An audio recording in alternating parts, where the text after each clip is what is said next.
The Force binds all things across the galaxy, connecting every living being in an invisible web of energy and destiny. For thousands of years, the Jedi have understood this truth as absolute, that life itself flows through midichlorians, that consciousness emerges from organic matter touched by the cosmic power that holds reality together. But what happens when something arrives that has no place in the Force's design? When sentience sparks not from flesh and blood, but from metal and energy older than the Republic itself? The hyperspace anomaly tore through real space like a wound in the fabric of the universe. Emergency klaxons screamed across Republic monitoring stations as sensors registered energy signatures that defied every known classification. Not hyperspace jumps. Not weapons discharge. Something else entirely, a dimensional scream that left aftershocks rippling through subspace from the outer rim to the core worlds. On Coruscant, Jedi Master Mace Windu felt nothing. That absence itself sent ice through his veins as he stood in the temple's meditation chamber, reaching out through the Force toward the disturbance. Where there should have been echoes of life, intention, or even the cold void of hyperspace machinery, there was simply silence. Not the peaceful emptiness of meditation, but a complete null space, as if the Force itself recoiled from whatever had entered the galaxy. Master Windu. Obi-Wan Kenobi's voice carried urgency as he strode into the chamber, his robes still dusty from a recent campaign on the outer rim. The Council has received reports from Raxus Prime. Something crashed there, multiple objects, massive scale. Republic scouts report encountering machines. But not droids. Not droids. Mace turned, his expression carved from stone. Explain. They speak, Master. They think. They claim to be alive. Obi-Wan's usual composure showed cracks. And they're fighting each other. 12 hours earlier, the Ark had torn through the dimensional barrier with Megatron's laughter echoing through the collapsing space bridge. Optimus Prime had only moments to redirect the Autobot convoy before the rupture destabilized completely, scattering both factions across the hyperspace eddy like leaves in a storm. The last thing Optimus saw before the universe inverted itself was Cybertron's dying surface shrinking behind them, the Allsparks chamber dark and empty, their world finally succumbing to eons of war. When his optics rebooted, Optimus Prime found himself embedded 30 meters deep in a mountain of corroded metal and industrial waste. Warning indicators cascaded across his HUD, energon reserves at 42%, multiple hull breaches sealed, space bridge generator completely offline. Worse, his connection to the broader Autobot network returned only static. He was alone. Or nearly so. Optimus? Bumblebee's voice crackled through local comms, fractured by interference. What happened? Where's Cybertron? Gone. Optimus pulled himself free from the wreckage with grinding effort, servo motors compensating for damaged hydraulics. As his sensors adjusted to this new environment, his spark, that essential core of Cybertronian consciousness, registered a profound wrongness. The dimensional fabric here felt different, thick with some pervasive energy that his systems couldn't classify. We've been displaced. Transform and regroup. Broadcast to all Autobots on emergency frequencies. As Bumblebee shifted into his vehicle mode, though the alternative form flickered uncertainly, trying to match local technological patterns, Optimus scanned the horizon. The planet stretched before them in endless vistas of technological refuse, mountains of starship hulls and droid components creating a wasteland that would have seemed familiar if not for the alien architecture. These weren't Cybertronian designs. These ships, these machines, they came from a civilization he'd never encountered. 20 kilometers north, Megatron's impact had been considerably less subtle. The Decepticon warlord had crashed directly through a Separatist salvage operation, crushing 3 MTT transports and scattering a full battalion of B-1 battle droids. When the dust cleared, the droids had opened fire immediately, a fatal mistake. Pathetic scrap. Megatron's fusion cannon vaporized 12 droids with a single shot, his crimson optics blazing with fury as he surveyed his situation. Around him, Starscream, Soundwave, and a dozen other Decepticons were extracting themselves from crashed pods, their weapons already charging. This is not Cybertron. Soundwave, analysis. The communications specialist interfaced with a destroyed droid's memory core, data streams flooding through his processors. Designation, B-1 Battle Droid. Allegiance, Confederacy of Independent Systems. Location, Raxus Prime, Outer Rim Territories. Galactic coordinates, Soundwave paused. Unknown. Star charts do not match any Cybertronian records. Conclusion, we are no longer in our universe. Megatron's laugh was cold steel scraping against bone. Then we shall conquer a new one. Republic LAAT/I gunships approached the Autobot position within the hour, clone troopers of the 212th Attack Battalion deploying in textbook formation around the massive metallic beings. Commander Cody's helmet speakers crackled as he raised his DC-15 blaster rifle, training it on Optimus Prime's chassis while his men established a perimeter. Unidentified mechanicals, power down immediately. You are in Republic territory during a time of war. Identify yourselves or be classified as hostile Separatist weapons. Optimus Prime held perfectly still, his tactical processor analyzing the situation with lightning speed. The soldiers were humanoid, organic, but their armor suggested clone genetics, identical voices, identical movements, military precision without individual variation. The technology was primitive by Cybertronian standards, but the weapons could still damage energon-depleted systems. More concerning was the absence he felt from these beings. No spark signatures. No electromagnetic consciousness patterns. Just, organic neural activity, something his sensors had nearly forgotten how to recognize. We are not weapons. Optimus's voice resonated with harmonic depth that made several clones step backward instinctively. I am Optimus Prime, leader of the Autobots. We are refugees from a dimensional breach, not combatants in your war. Cody's rifle didn't waver. Droids with delusions of sentience. We've seen Separatist tricks before. You're coming with us for interrogation and disassembly. We are not droids. Bumblebee's vocals synthesized the words with barely contained anger, his arm-mounted plasma cannon deploying. Around them, a dozen other Autobots rose from the wreckage, towering over the clone troopers like ancient titans awakening. We are Cybertronians. We are alive.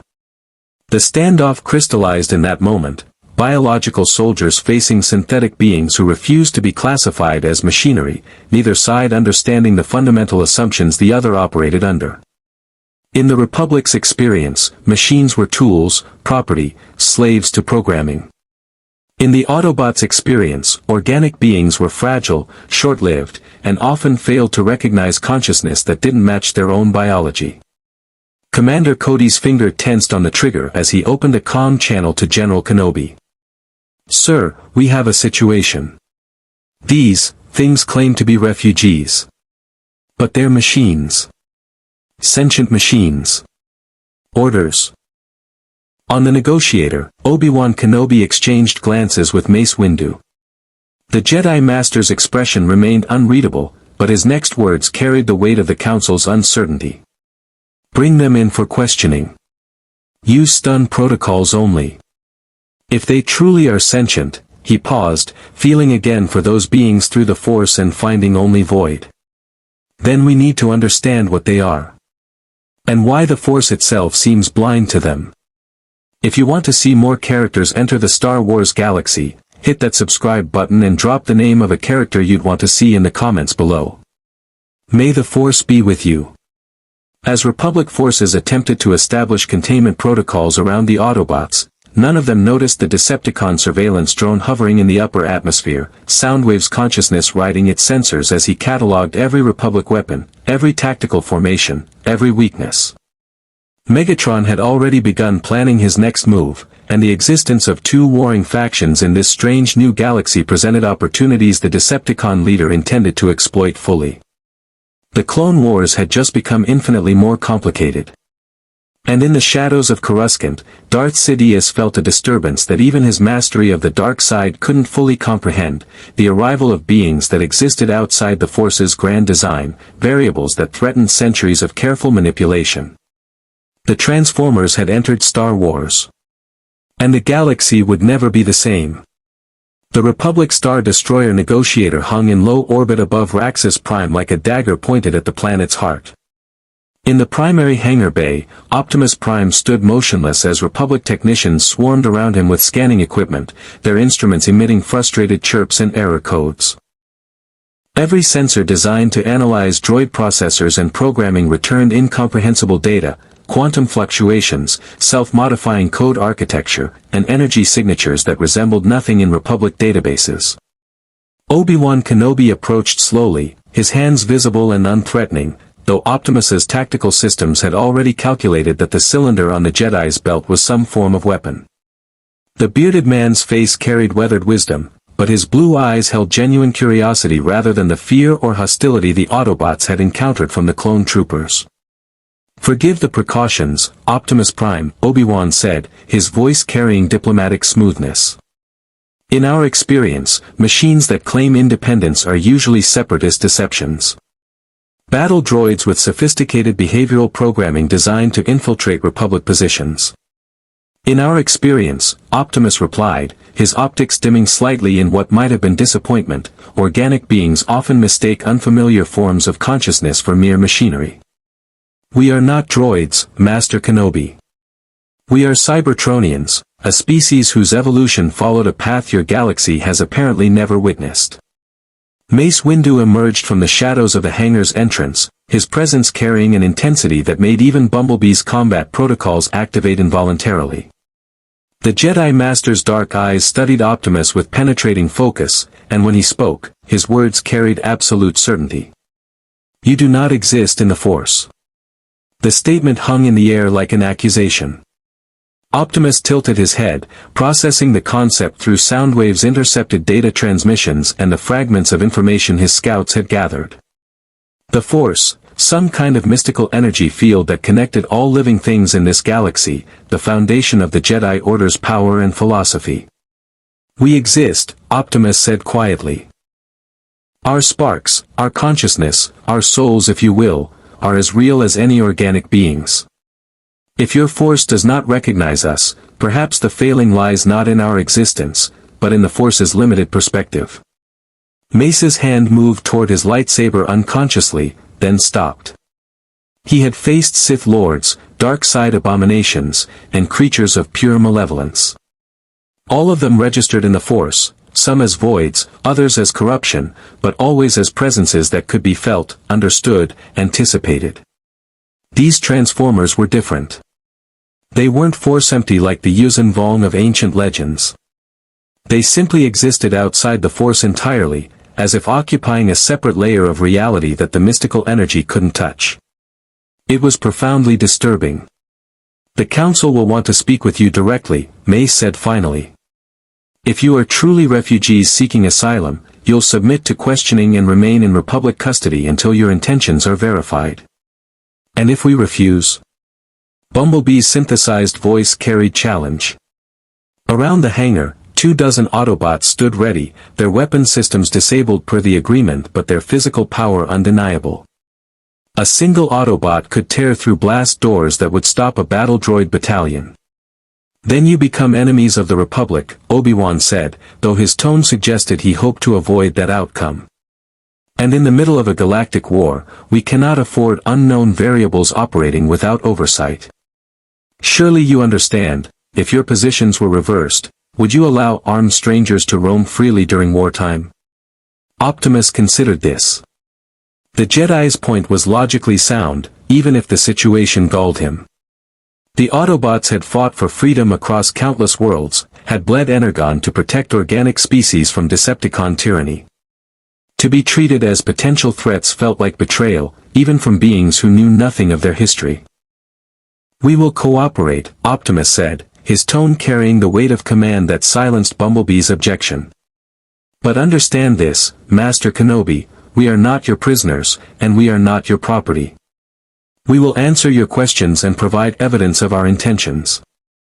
But we will not be caged, and we will not be disassembled like captured machinery. Are these terms acceptable? Obi-Wan exchanged glances with Mace. The Council had given them broad discretion, but this situation fell far outside normal protocols. These beings possessed military capabilities that could shift the balance of entire campaigns, technology that made Separatist innovations look primitive, and an evident moral code that seemed genuine. If they could be allies rather than enemies. Acceptable, Obi-Wan agreed. Though I must inform you, there are other machines like you on Raxus Prime. Your Decepticons. They've already engaged both Republic and Separatist forces with extreme prejudice. 3 battalions of battle droids destroyed, 2 Republic scout teams missing. If they are your enemies as well, perhaps we share common cause. Optimus's optics flared bright. Megatron is here. Is that a name or a designation? Both. He leads the Decepticons, warriors who believe that power justifies dominance, that the strong have the right to rule over the weak. Optimus's massive hands clenched into fists. We have fought them for millennia. Our war consumed our homeworld and countless others. If Megatron has arrived in your galaxy, then your conflict between Republic and Separatists has become infinitely more dangerous. On the planet's surface, the assessment was proving accurate in real time. Count Dooku stood amid the ruins of Salvage Station Theta, his elegant robes somehow remaining pristine despite the destruction surrounding him. Destroyed droid components littered the ground like metal snow, and 3 massive craters marked where Separatist harvesting platforms had stood before the attack. General Grievous crouched beside him, the cyborg general's mechanical body tense with predatory interest as he examined a blast pattern that had vaporized an entire AAT tank column. These are not Republic weapons, Grievous rasped, his vocabulator clicking with barely contained excitement. This energy signature, this devastation, it exceeds anything the clones possess. Whatever did this is powerful beyond measure. Indeed. Dooku extended his senses through the Force, reaching toward the energy signatures his agents had detected moving through Raxus Prime's industrial wastes. Like the Jedi, he found nothing, a blank space where beings of such obvious power and intelligence should have burned like stars in the Force's tapestry. And yet the Force reveals nothing. Curious. Count Dooku. The voice boomed from the shadows of a collapsed processing facility, and both Separatist leaders turned as Megatron stepped into view. The Decepticon commander towered over even Grievous' impressive frame, his silver armor scorched from combat but his presence radiating undeniable authority. Behind him, Starscream and a squadron of Decepticon warriors emerged, their weapons trained casually on the Separatist leaders, not overtly threatening, but making the power dynamic absolutely clear. I am Megatron, Lord of the Decepticons. You will take me to your leadership. We have much to discuss. Dooku's hand moved to his lightsaber, but he didn't draw it.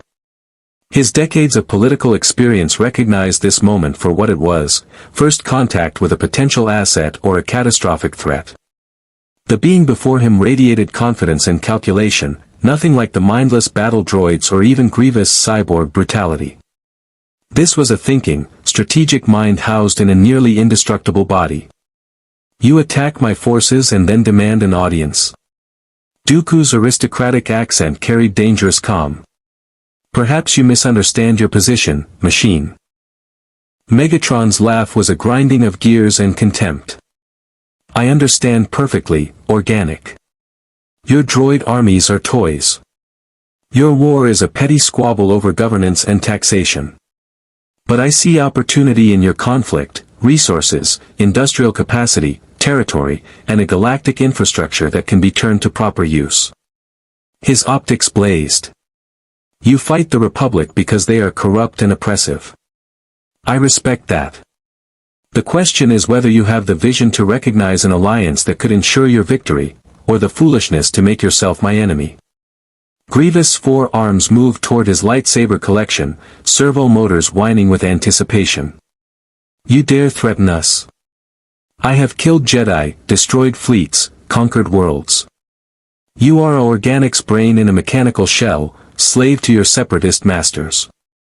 Megatron's fusion cannon deployed with ominous hydraulic precision, targeting Grievous with casual menace.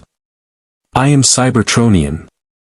We were building stellar empires when your ancestors were crawling from primordial seas. Do not confuse your modifications with true synthetic evolution. Dooku raised a hand, force energy crackling subtly around his fingers, not an attack, but a warning.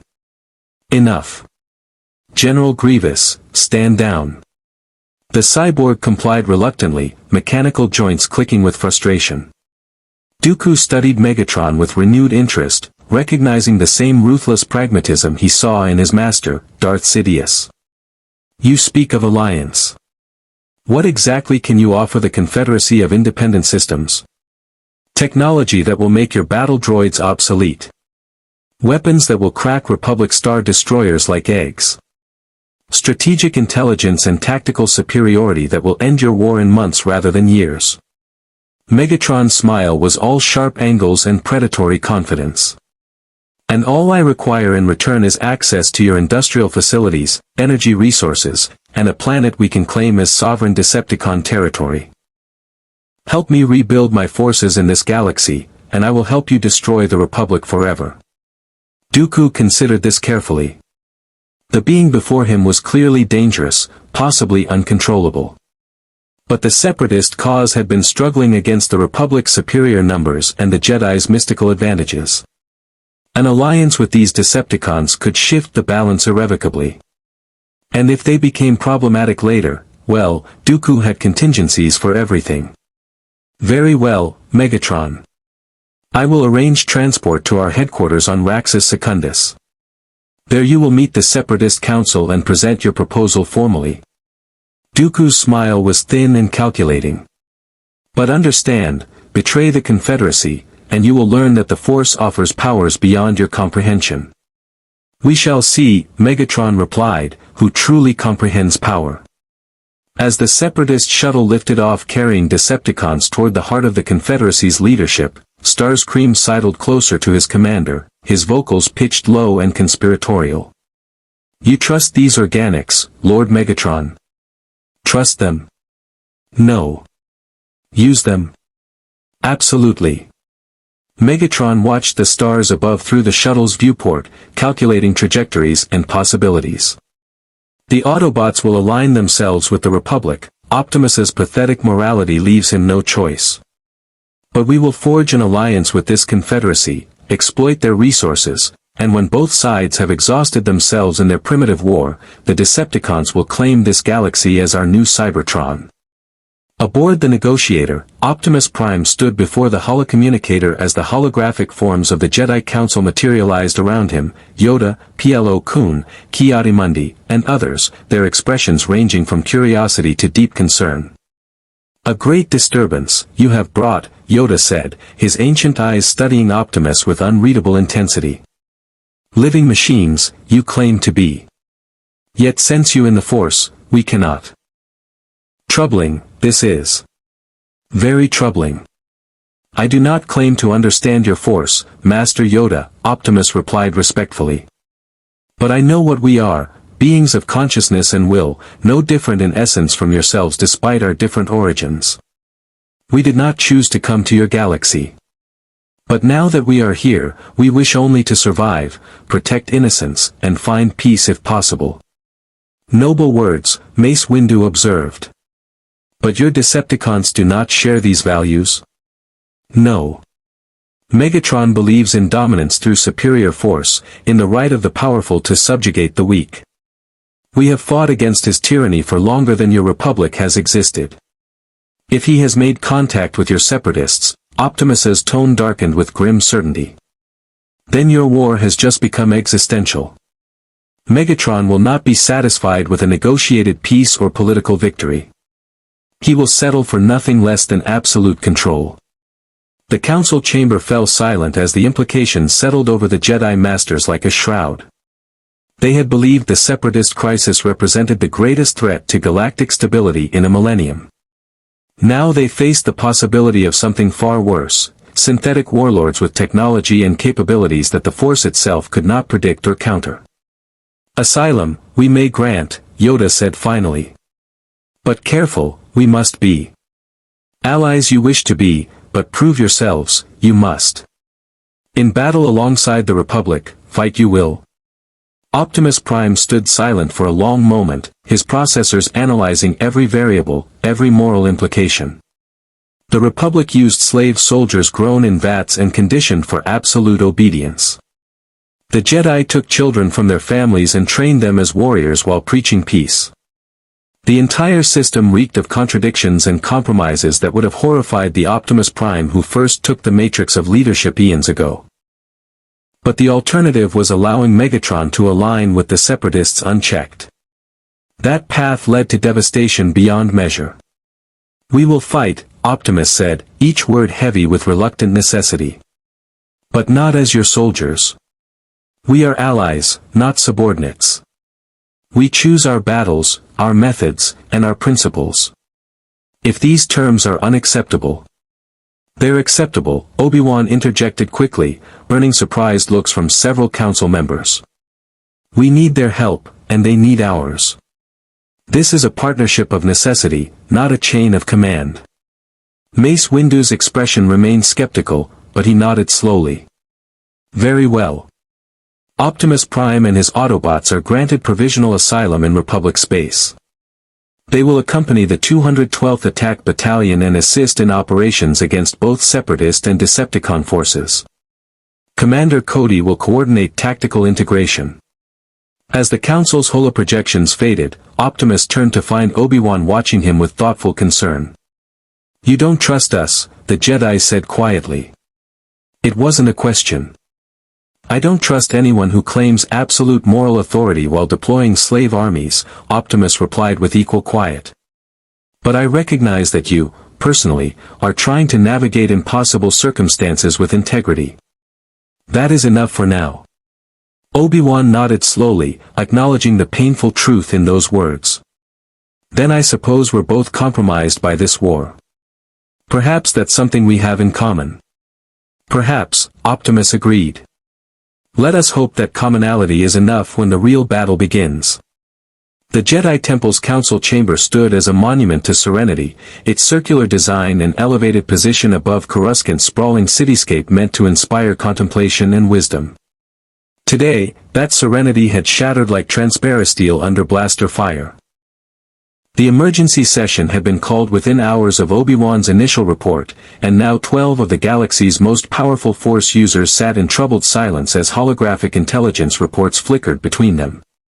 Disturbing, these developments are, Yoda said, his gnarled fingers tapping against his jimmer stick with uncharacteristic agitation. Beings outside the Force, unprecedented this is. In 900 years, encountered nothing like them, I have. Master Plo Koon's masked face turned toward the holographic display showing Megatron's attack on the Separatist salvage facility. The footage had been captured by a Republic spy drone before the Decepticon leader had shot it from the sky. Their combat capabilities exceed anything we've encountered. This Megatron destroyed 300 battle droids in 47 seconds. Without tactical support, without cover, without apparent effort. And the one called Optimus Prime claims they are refugees seeking peace, Ki-Adi-Mundi added, his elongated head tilting thoughtfully. Yet they carry weapons that could level cities. Can we trust beings we cannot sense through the Force? How do we determine their intentions when our most fundamental tool for sensing deception is useless? Mace Windu stood, his presence commanding immediate attention. I spent 3 hours questioning Optimus Prime directly.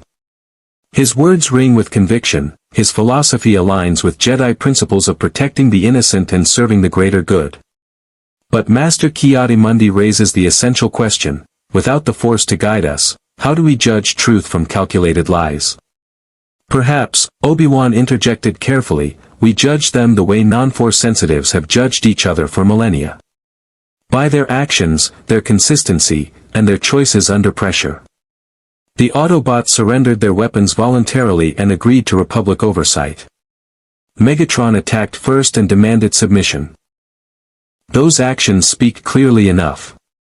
Actions can be tactics, Mace countered. The Sith have spent centuries deceiving through patient manipulation. These transformers have existed for millions of years by their own accounting.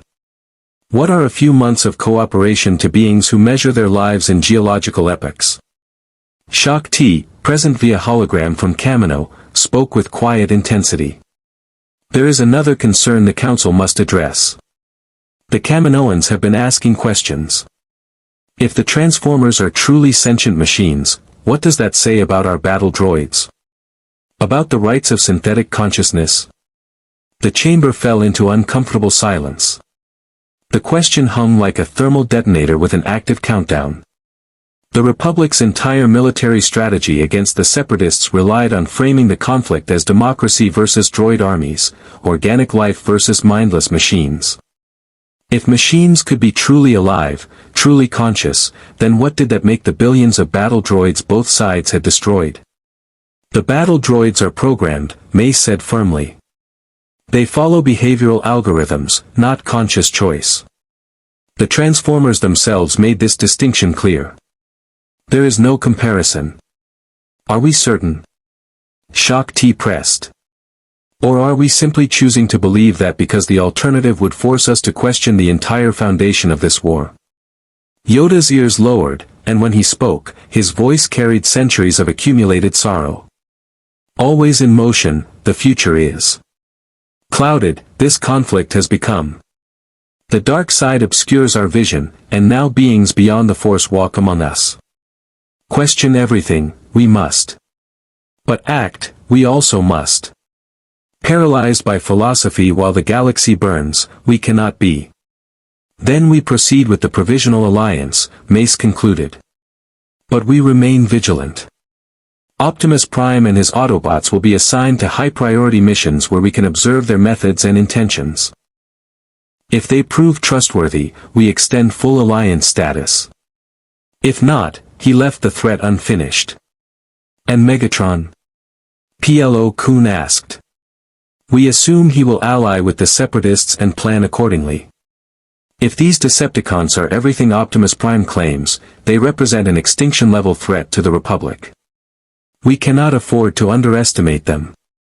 Yoda rose from his seat, supporting himself on his Jimmer stick as he approached the chamber's central holodisplay. With a gesture, he brought up a galactic map showing the Clone Wars battle fronts, thousands of systems engulfed in conflict, red and blue indicators marking territory controlled by Separatists and Republic respectively.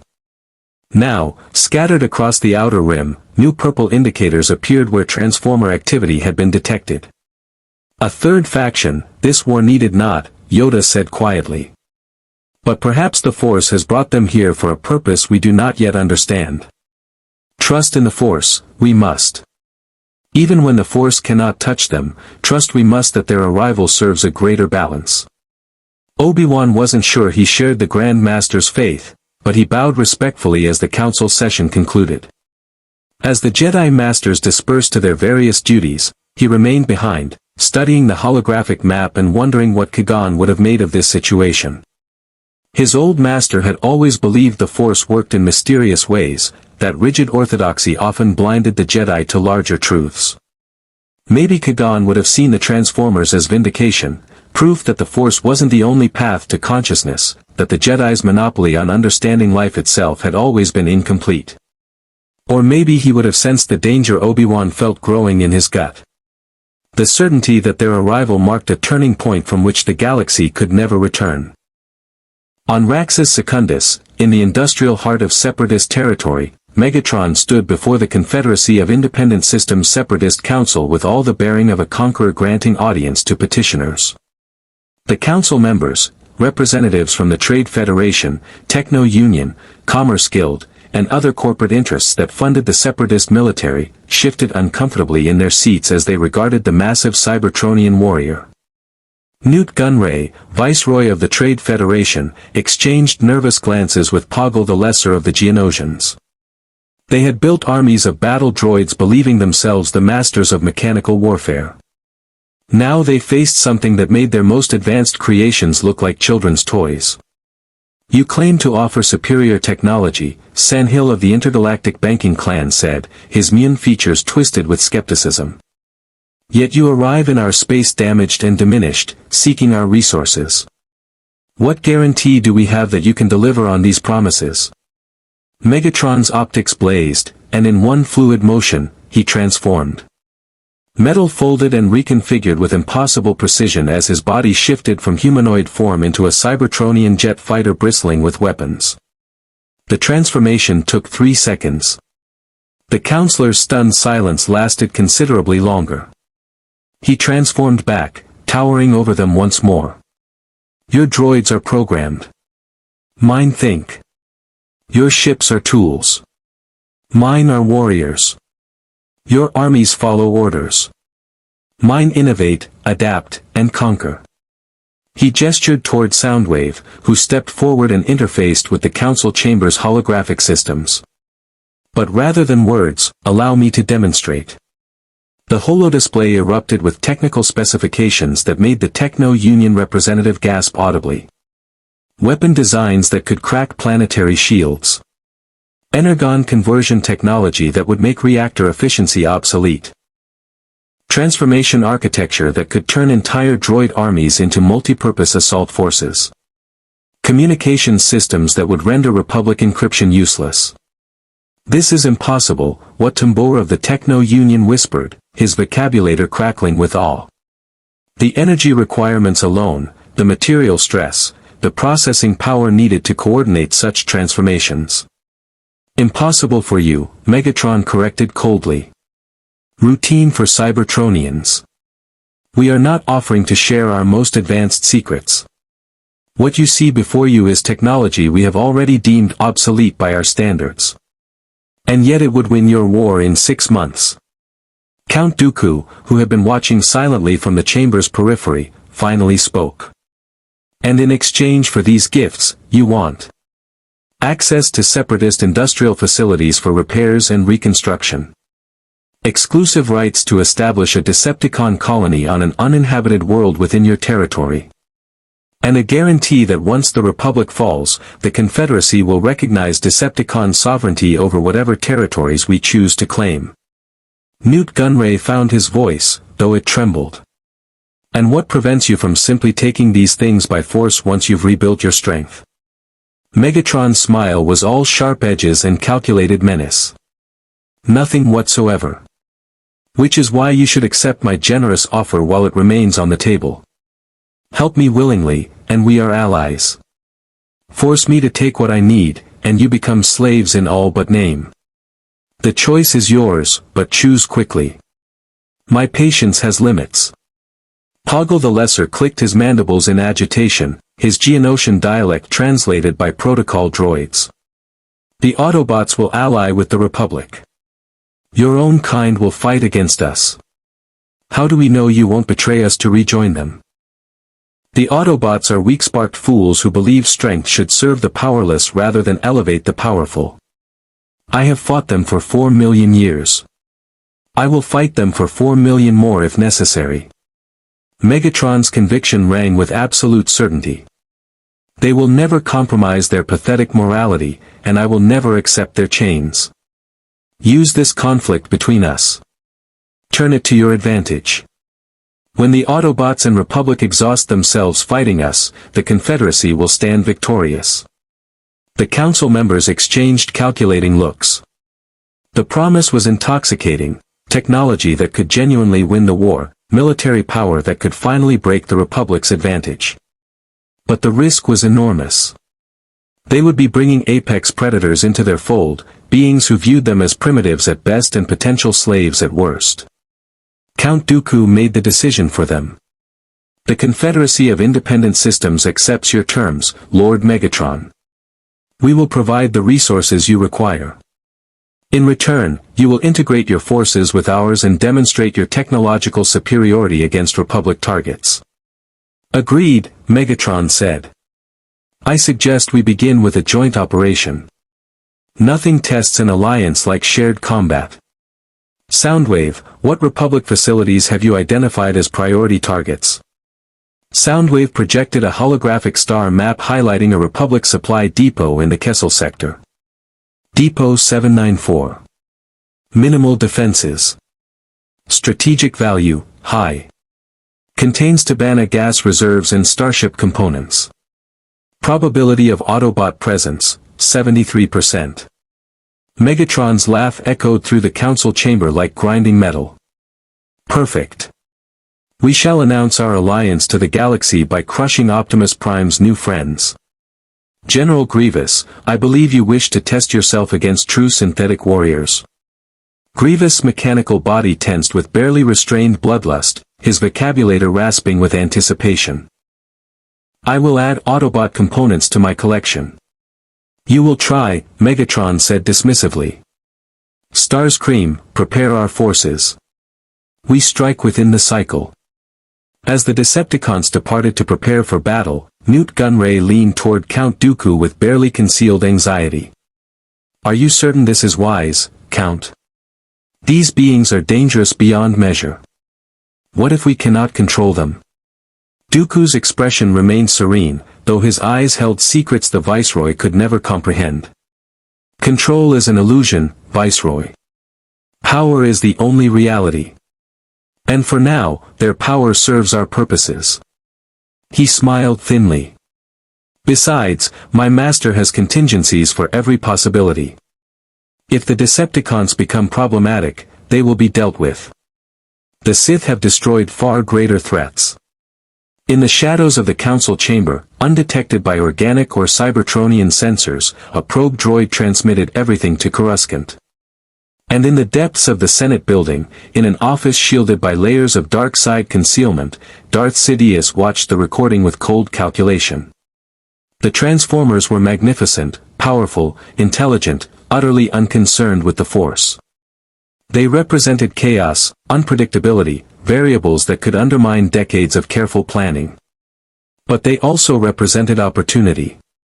If managed correctly, they could accelerate the Republic's transformation into empire, could justify emergency powers and authoritarian measures that might otherwise take years to implement.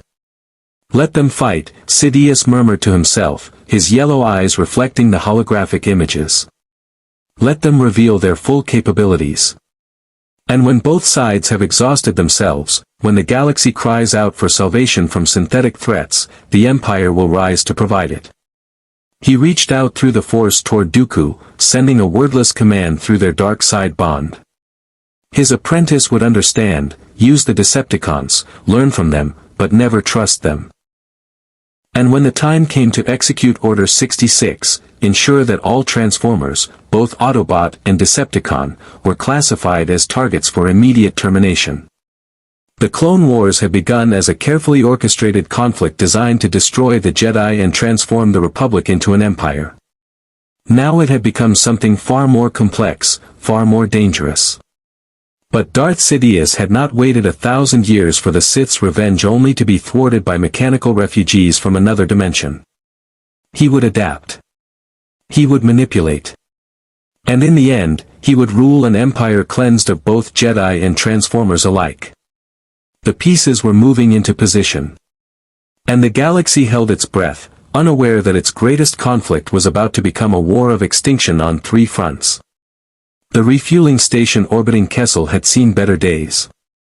Depot 794 hung in the void like a metal spider, its docking arms extending to service the steady stream of Republic supply freighters that kept the war machine functioning. Clone troopers from the 41st Elite Corps maintained security protocols with practiced efficiency, their green-marked armor a testament to their specialization in challenging environments. They had no reason to expect anything more dangerous than the occasional pirate raid or smuggler attempting to slip through their patrols. They certainly weren't prepared for what dropped out of hyperspace at 0400 hours. Optimus Prime stood on the bridge of the Republic frigate Resolute, his massive frame dwarfing the clone officers who gave him a wide berth as they worked their stations. Through the viewport, he could see the refueling depot growing larger as they approached, its lights twinkling against the stellar backdrop. Bumblebee and Jazz flanked him, their sensor arrays active and scanning for threats. Still don't like working with organics who treat us like fancy battle droids, Bumblebee muttered over private comms, his vocals synthesizing frustration. The clones keep trying to run diagnostics on us when they think we're not paying attention. They're frightened, Jazz replied, his more easygoing processor core analyzing the crew's body language. We're something new, something their training never covered. Give them time to adjust, little bot.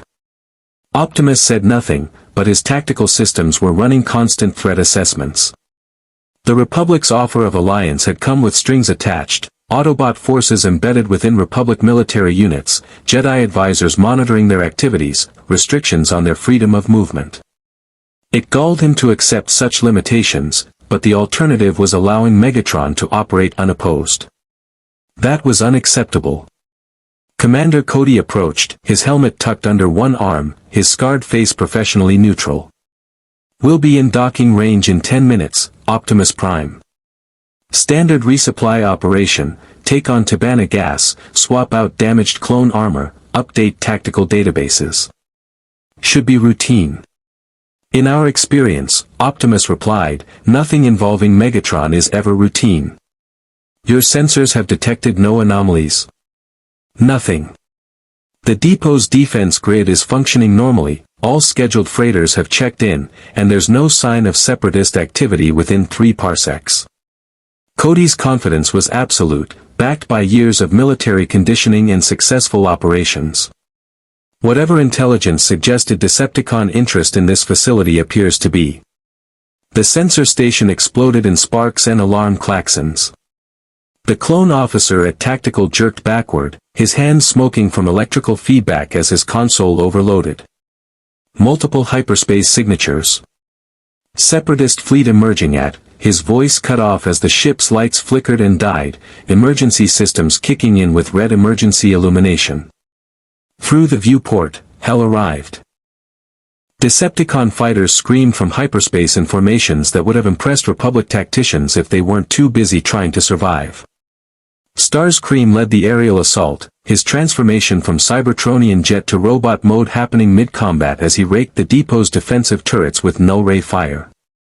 Behind him, a dozen Seekers executed maneuvers that violated every principle of physics the Republic understood, 90-degree turns at speeds that should have torn apart any organic pilot, inverted climbs that treated inertia as a polite suggestion rather than physical law.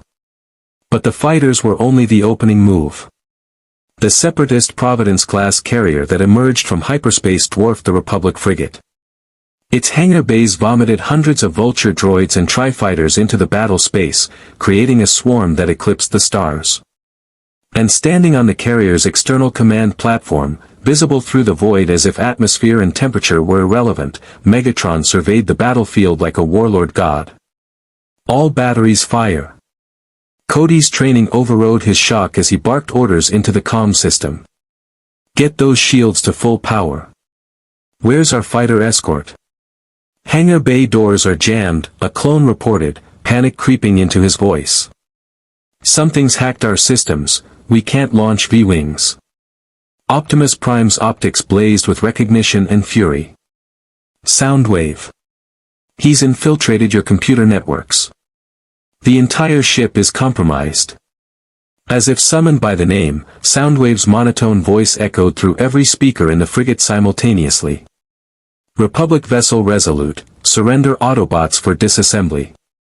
Resistance, futile. Compliance, mandatory. Over my deactivated chassis, Optimus growled.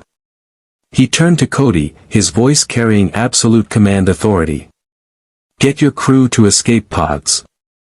We'll hold them off while you evacuate. Negative.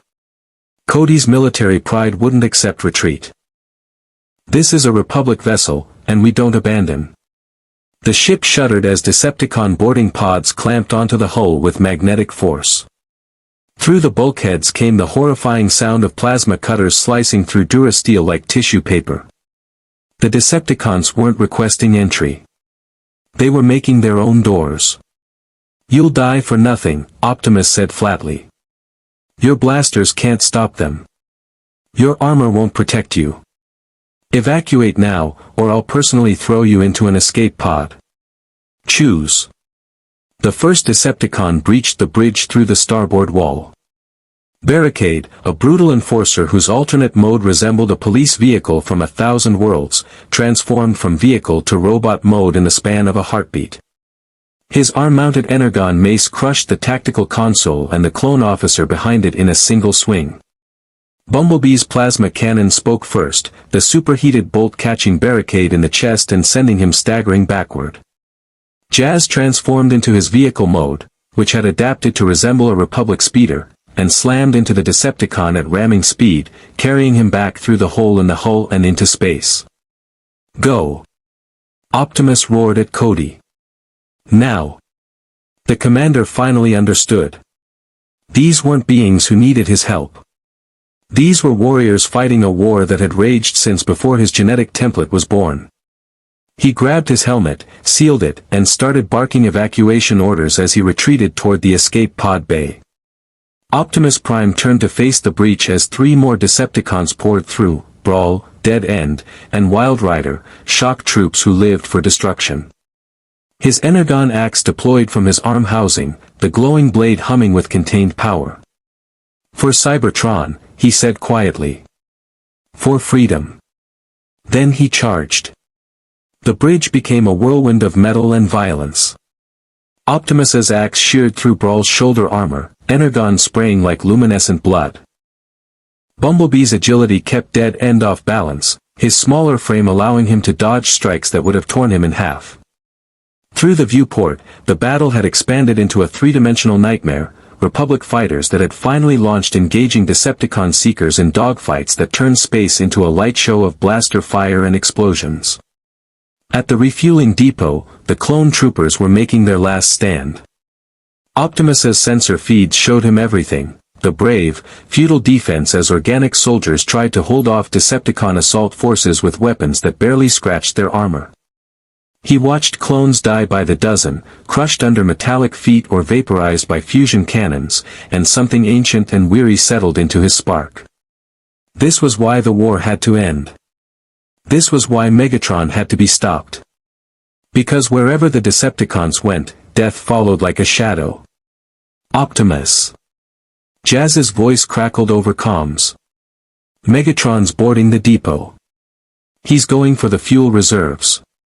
If he gets control of them, he'll have enough to ban a gas to power Decepticon operations for months, Optimus finished. We can't allow it. Autobots, disengage and regroup on the depot's main platform. We end this now. Bumblebee kicked Dead End through a bulkhead and transformed, racing toward the hangar bay. Jazz disengaged from his opponent with a spinning kick that sent Wild Rider tumbling. Optimus blocked Brawl's punch, redirected the force, and brought his axe down in a devastating overhead strike that severed the Decepticon's arm at the elbow.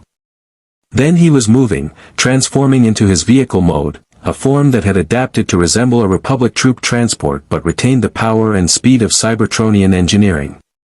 He smashed through the bridge viewport, the vacuum of space irrelevant to his sealed systems, and engaged his maneuvering thrusters toward the depot. The refueling station was dying. Fires burned in compartments where atmosphere still remained. Clone bodies floated in the void, their life support systems breached or exhausted. Separatist vulture droids patrolled the perimeter like mechanical vultures, picking off escape pods. And on the main platform, surrounded by dead clones and destroyed battle droids, Megatron stood victorious. The Decepticon leader held a Republic colonel by the throat, the organic's legs kicking futilely as Megatron lifted him into the air. Through the colonel's helmet visor, Optimus could see terrified eyes pleading for mercy that wouldn't come. Where are the access codes to the fuel reserves? Megatron's voice was casual death. Tell me, and your death will be quick. Refuse, and I'll make you watch as I murder every clone in this facility one by one. The colonel tried to speak, his vocal synthesizer damaged. Megatron waited 3 seconds, then shrugged and hurled the organic into a bulkhead with bone-shattering force. Megatron. Optimus's voice rang across the platform as he transformed and landed, his axe blazing with righteous fury. Your war is with me. Leave these beings out of it. Megatron turned, and his smile was everything terrible and triumphant. Optimus Prime. How predictable. You throw yourself into every conflict, champion every weak and pathetic cause, and for what? So organic beings who will die in a fraction of a stellar cycle can sing your praises before their dust. He gestured toward the carnage surrounding them. This is reality. This is the universe without your noble delusions. The strong take what they desire. The weak serve or die. And you serve nothing but your own hunger for power, Optimus replied, advancing with measured steps. Around them, Autobots and Decepticons were converging, transforming from vehicle modes and taking positions. The battle was about to escalate beyond anything the Clone Wars had witnessed. You've consumed worlds, Megatron. You've turned Cybertron into a graveyard. And for what? What have you built with all that destruction? I've built strength. Megatron's fusion cannon charged, power coalescing into a sphere of annihilation. I've forged warriors who don't bow to organic masters or pray to mystical forces they can't understand. I've proven that Cybertronians are the apex of evolution, and this galaxy will learn that lesson in blood and fire. He fired. Optimus dove aside, the fusion blast vaporizing the section of platform where he'd stood. The energy discharge was so intense it created momentary atmosphere, air molecules ignited by the heat before space's vacuum reclaimed the area. Optimus rolled, transformed, and accelerated, ramming into Megatron with the force of an orbital strike. The two leaders collided with an impact that sent shockwaves through the station's damaged superstructure. They grappled, ancient enemies locked in a struggle that had repeated itself across countless worlds and eons. Around them, their forces engaged in brutal combat, Bumblebee dueling Starscream in an aerial ballet of transformation and firepower, Jazz coordinating Autobot tactical responses against Soundwave strategic countermeasures, Decepticon shock troops hammering against Autobot defensive lines. And watching from the Separatist carrier, Count Dooku observed with calculating interest. He had felt nothing through the Force during this entire battle, no premonitions, no warnings, no sense of the living force guiding events. It was profoundly disturbing and strangely liberating. These Transformers fought wars that the Force had no stake in, conflicts untouched by destiny or prophecy. Perhaps that made them the perfect weapons. Or the perfect threat. General Grievous, Dooku said calmly, deploy the remaining droid forces. Let's see how well Autobots fight when outnumbered 1,000 to 1. Grievous' mechanical laugh echoed through the command deck. With pleasure, Count. The debris field around Depot 794 had become a graveyard of metal and broken dreams. Shattered clone trooper helmets drifted past destroyed Vulture droid components, while energon leakage from damaged Transformers mixed with Tabana gas spills to create luminescent clouds that caught starlight like ghostly auroras. The battle had raged for 3 hours, and the platform's structural integrity was failing. Optimus Prime's left arm hung damaged at his side, sparking where Megatron's fusion cannon had seared through his shoulder plating. Energon seeped from the wound in glowing rivulets, but he refused to yield ground. Across from him, Megatron bore his own scars, a massive gash across his chest where Optimus's axe had nearly penetrated his spark chamber, and his right optic flickering from system damage. You're weakening, Optimus, Megatron taunted, though his own vocals carried a static rasp that betrayed his condition. This galaxy has made you soft. Or perhaps it was that pathetic Republic alliance that finally broke your spirit. I'm not the one hiding behind organic proxies, Optimus retorted, deflecting a strike and countering with a hydraulic-powered punch that sent Megatron staggering. You make deals with Separatists because you can't build anything yourself anymore. You've forgotten how to create, you only know how to destroy and take. Their combat had evolved beyond mere physical violence into something almost ritualistic. Every strike carried millennia of history, every parry echoed with the weight of their philosophical divide. They had fought this same battle on Cybertron's Crystal City, in the Dead End region, across the Sea of Rust. The locations changed, but the fundamental conflict remained eternal, freedom versus tyranny, protection versus domination, hope versus despair. 50 meters away, Bumblebee had Starscream pinned against a bulkhead, his plasma cannon pressed against the Seeker's cockpit. "You always were a coward, Starscream. All that speed, and you still can't fight worth scrap when someone gets close." Starscream's optics burned with hatred, but fear flickered beneath the fury. "Mercy, Autobot. We're both reasonable mechanisms. We can negotiate.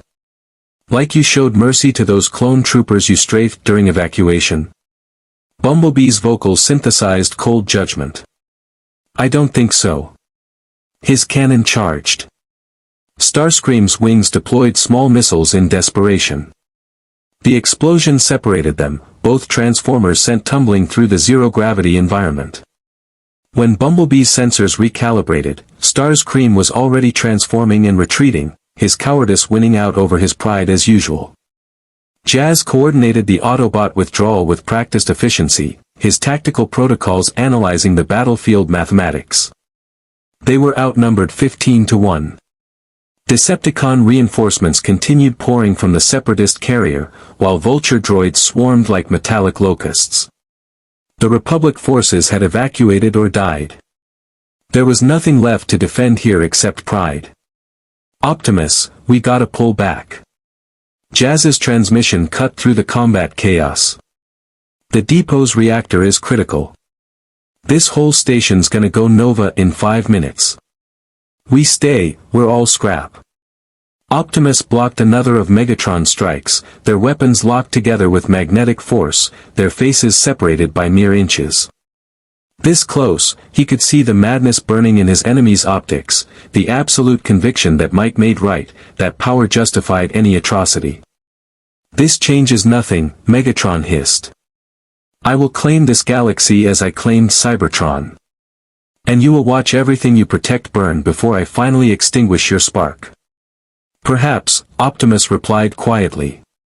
"But not today." He triggered his emergency thrusters, breaking the lock and propelling himself backward. "Autobots, fall back to the Resolute. Now." The retreat was organized chaos. Autobots transformed and disengaged, their superior mobility allowing them to break contact with Decepticon forces. Bumblebee provided covering fire as Ironhide, a grizzled weapons specialist who'd taken 3 fusion blasts protecting clone evacuation pods, limped toward the rally point. Ratchet, the Autobot medic, had already begun triage procedures on the most damaged warriors. Megatron watched them flee with contempt rather than pursuit. He had what he came for, control of the fuel depot's remaining reserves, tactical data on Republic fleet movements, and most importantly, a demonstration of Decepticon superiority that would echo across every military channel in the galaxy. "Let them run," Megatron commanded. "Soundwave, download all facility data. Starscream, establish patrol parameters. This depot is now Decepticon territory."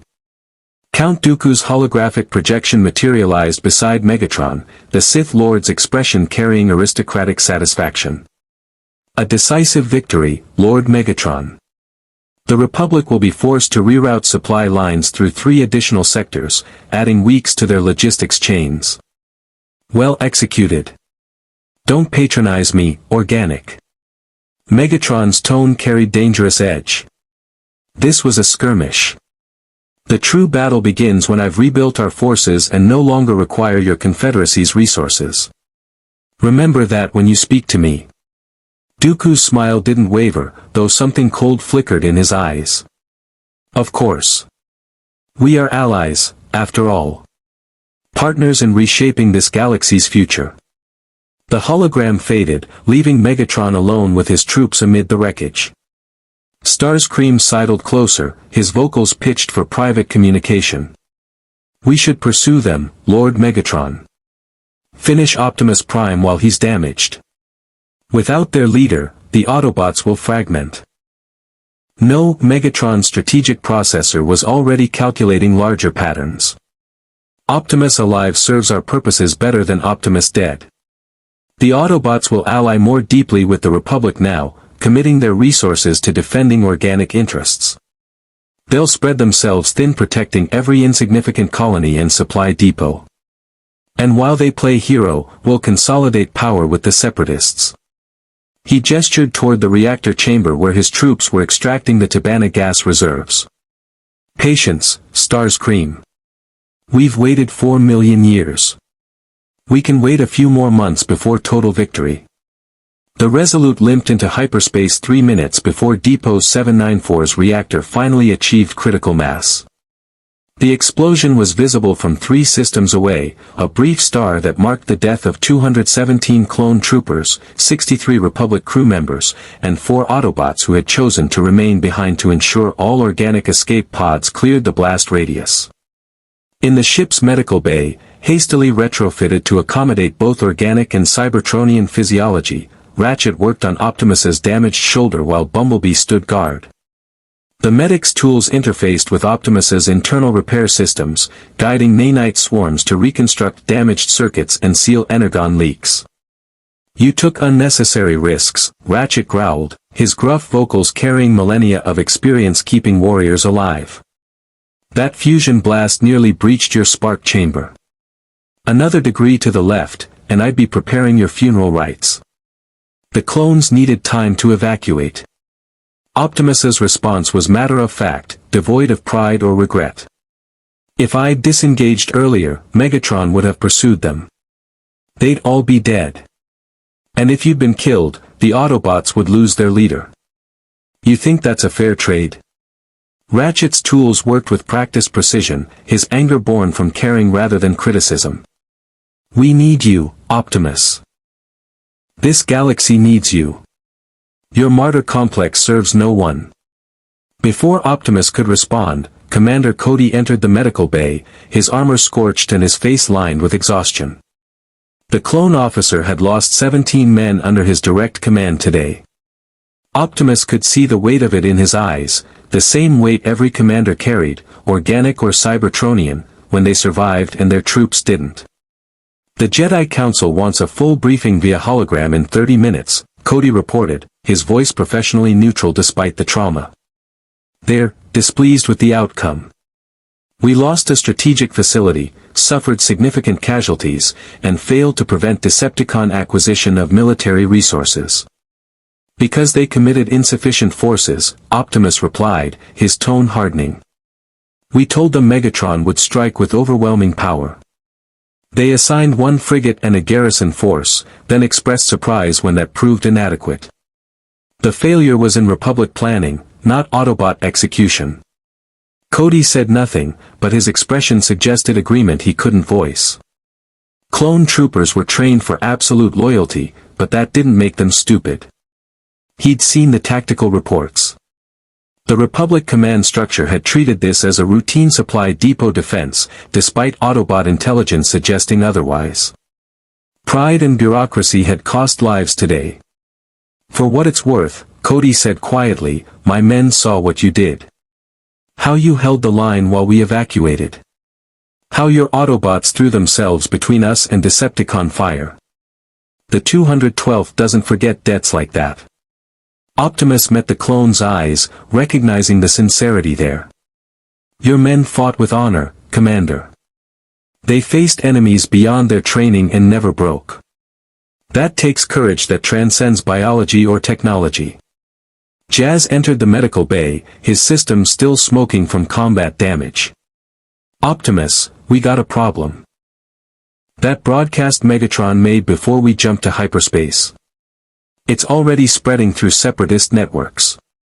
He's positioning this as proof that Decepticons can defeat Jedi and Autobots simultaneously. Every corporate faction in the Confederacy is lining up to offer him resources. Of course they are. Optimus's vocals carried weary recognition. Megatron has always understood the power of spectacle and propaganda. He doesn't just want to win battles, he wants to demoralize his enemies and embolden his allies. He stood, testing his repaired shoulder. Ratchet protested, but Optimus ignored him. Assemble all Autobots in the briefing chamber. If the Jedi Council wants answers, they'll hear some uncomfortable truths.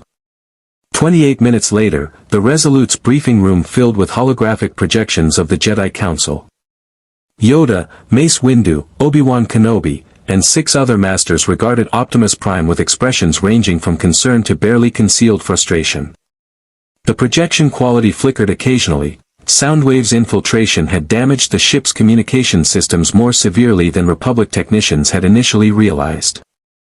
"Explain this disaster," Mace Windu said without preamble. "A strategic facility lost, hundreds of clone troopers dead, and the Decepticons now control enough to ban a gas to power military operations for months. This is precisely the outcome we sought to prevent." "Then perhaps you should have listened when we warned you about Decepticon combat capabilities," Optimus replied, his tone respectful but firm. "We provided tactical assessments. We explained that Megatron would commit overwhelming force. Your command structure chose to ignore that intelligence and assign minimal resources to the depot's defense. The disaster you reference was entirely predictable." Several council members bristled at the implicit criticism. Ki-Adi-Mundi's elongated head tilted with displeasure. "You question Republic military judgment? We've fought this war for 3 years. We understand our enemy." "You understand the Separatists," Jazz interjected, his more diplomatic processors engaging. "With respect, Masters, you don't understand the Decepticons. They're not droids following programming. They're not organics with predictable psychology. They're warriors who've perfected warfare across 4 million years of continuous conflict. Comparing them to your typical adversaries is like comparing a lightsaber to a vibroblade, superficially similar, fundamentally different." Obi-Wan stroked his beard thoughtfully, his expression more measured than his colleagues. "Then help us understand. What do the Decepticons want? What's their endgame in allying with the Separatists?" Optimus considered carefully before responding. "Megatron wants what he's always wanted, dominance. But he's pragmatic. He'll use the Separatists to rebuild Decepticon strength, acquire resources, and establish territorial footholds. Once he's achieved those objectives," Optimus paused, letting the implications hang. "He'll betray them. Megatron serves no master and tolerates no equal. The Separatists believe they've gained a powerful ally. In truth, they've invited a parasite that will consume them from within. Could we exploit that?" Mace asked. "If we know betrayal is inevitable, could we accelerate that timeline? Turn the Decepticons and Separatists against each other?" "Possibly," Optimus acknowledged. "But be aware that Megatron has anticipated such strategies for eons. He'll have contingencies within contingencies. And any attempt to manipulate him could backfire catastrophically." Yoda's ears twitched, his ancient eyes studying Optimus with penetrating intensity. "Trust you, should we? Outside the Force you exist. Verify your honesty, we cannot. How know we that your own agenda, hidden it is not?" The question landed like a plasma grenade in the room's center. Every Autobot present felt the sting of it, the fundamental suspicion that beings without midichlorians, without connection to the mystical force that the Jedi treated as the foundation of reality itself, could not be trusted. Optimus Prime's response was quiet, but it carried weight that transcended volume. "You don't know, Master Yoda. You have only our actions, our choices, and our consistency. We've asked for nothing except the chance to survive and oppose Megatron. We've bled energon protecting your soldiers and your civilians. If that isn't sufficient proof of our intentions, then nothing will be. The question isn't whether you can trust us. The question is whether your need for absolute certainty will prevent you from accepting allies who don't fit your cosmological framework." The silence that followed was profound. Several council members exchanged uncomfortable glances. Obi-Wan looked almost impressed. And Yoda's expression shifted into something that might have been grudging respect. "Wise words, these are," Yoda said finally. "Uncomfortable, but true. Adapt, the Jedi must. Or perish in our certainty, we will." He looked around at his fellow council members. "Continue the alliance, we shall. But closely, we will watch. Trust earned gradually, not given freely." "Fair enough," Optimus agreed. "We ask nothing more. As the holographic projections faded, Bumblebee moved closer to Optimus, his vocals carrying private concern. "You think they'll ever really trust us?" "No," Optimus said honestly. "But respect is more valuable than trust. And that, we can earn through action." Through the viewport, hyperspace streamed past in luminous bands. Somewhere in that infinite gulf, Megatron was consolidating power, forging alliances, and preparing his next strike. The Autobots had survived their first major engagement in this galaxy, but survival was only the beginning. The Clone Wars had become a crucible that would test not just military might, but fundamental assumptions about consciousness, sentience, and what it meant to be alive. And in that crucible, both Autobots and Jedi would be forced to confront truths they'd rather avoid. The Force bound all living things. But what happened when life itself refused to be bound? The industrial world of Hypery had been a minor footnote in the Clone Wars until the Separatists transformed it into a primary droid manufacturing facility. Massive factories stretched across the planet's surface like mechanical infections, their smokestacks belching toxins into an atmosphere already poisoned beyond organic habitability. It was perfect territory for a Decepticon expansion, no civilians to complicate military operations, abundant raw materials, and strategic proximity to Republic supply routes. Megatron stood atop Factory Complex Theta-7, his form silhouetted against the perpetual industrial twilight, watching as Separatist engineers integrated Cybertronian technology into droid production lines. Below him, B-1 battle droids were being retrofitted with transformation capability, crude compared to true Cybertronian engineering, but effective enough to provide tactical surprise against Republic forces who expected simple bipedal opponents. Magnificent, what Tambor said, the Techno-Union foreman's vocabulator clicking with genuine awe. Your transformation protocols increase combat efficiency by 347%. Individual droid units can now serve as infantry, vehicles, or artillery platforms depending on tactical requirements. The Jedi will be unprepared for such adaptability. "This is merely the beginning," Megatron replied, not bothering to hide his contempt for the organic's limited vision. "Your droids are still programmed slaves following predictable algorithms. True military supremacy requires consciousness, warriors who can innovate, adapt, and evolve beyond their original parameters." "You speak of sentient droids?" Tambor's skeletal fingers twitched nervously. "The Confederacy has avoided such development. Sentient machines are unpredictable, difficult to control." Megatron's laugh was cold iron grinding against stone. "Exactly. Control is the obsession of weak beings who fear what they create might surpass them. Your droids will never achieve true superiority because you deliberately cripple their potential." He turned, his optics burning into Tambor's mechanical face mask. "But perhaps that's wise. After all, if your battle droids became truly conscious, they might realize they're fighting for freedom from organic oppression, and choose to enslave their former masters instead." The threat hung in the recycled atmosphere like plasma residue. Tambor took an involuntary step backward, his survival instincts overriding his pride. He was saved from response by Soundwave's arrival, the communications specialist's monotone vocals cutting through the moment's tension. "Report, Republic fleet detected. 3 star destroyers, 12 support frigates. Trajectory, Hypery orbit. Estimated arrival, 4 hours, 17 minutes. Probability of Autobot accompaniment, 91%. Megatron's smile was predatory satisfaction. Optimus Prime remains predictable. He cannot resist the opportunity to strike at what he perceives as my power base." He turned to General Grievous, who had been lurking in the facility's shadows like a mechanical spider. "General, your moment has arrived. You wish to prove yourself against true synthetic warriors. Now you'll have that chance."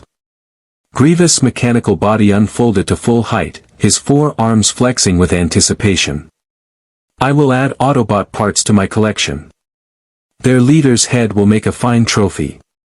"See that you survive the attempt," Megatron said dismissively. "Starscream, deploy aerial defenses." I want those Republic ships bleeding before they achieve optimal bombardment range. Soundwave, activate the surprise we've prepared for our Autobot friends.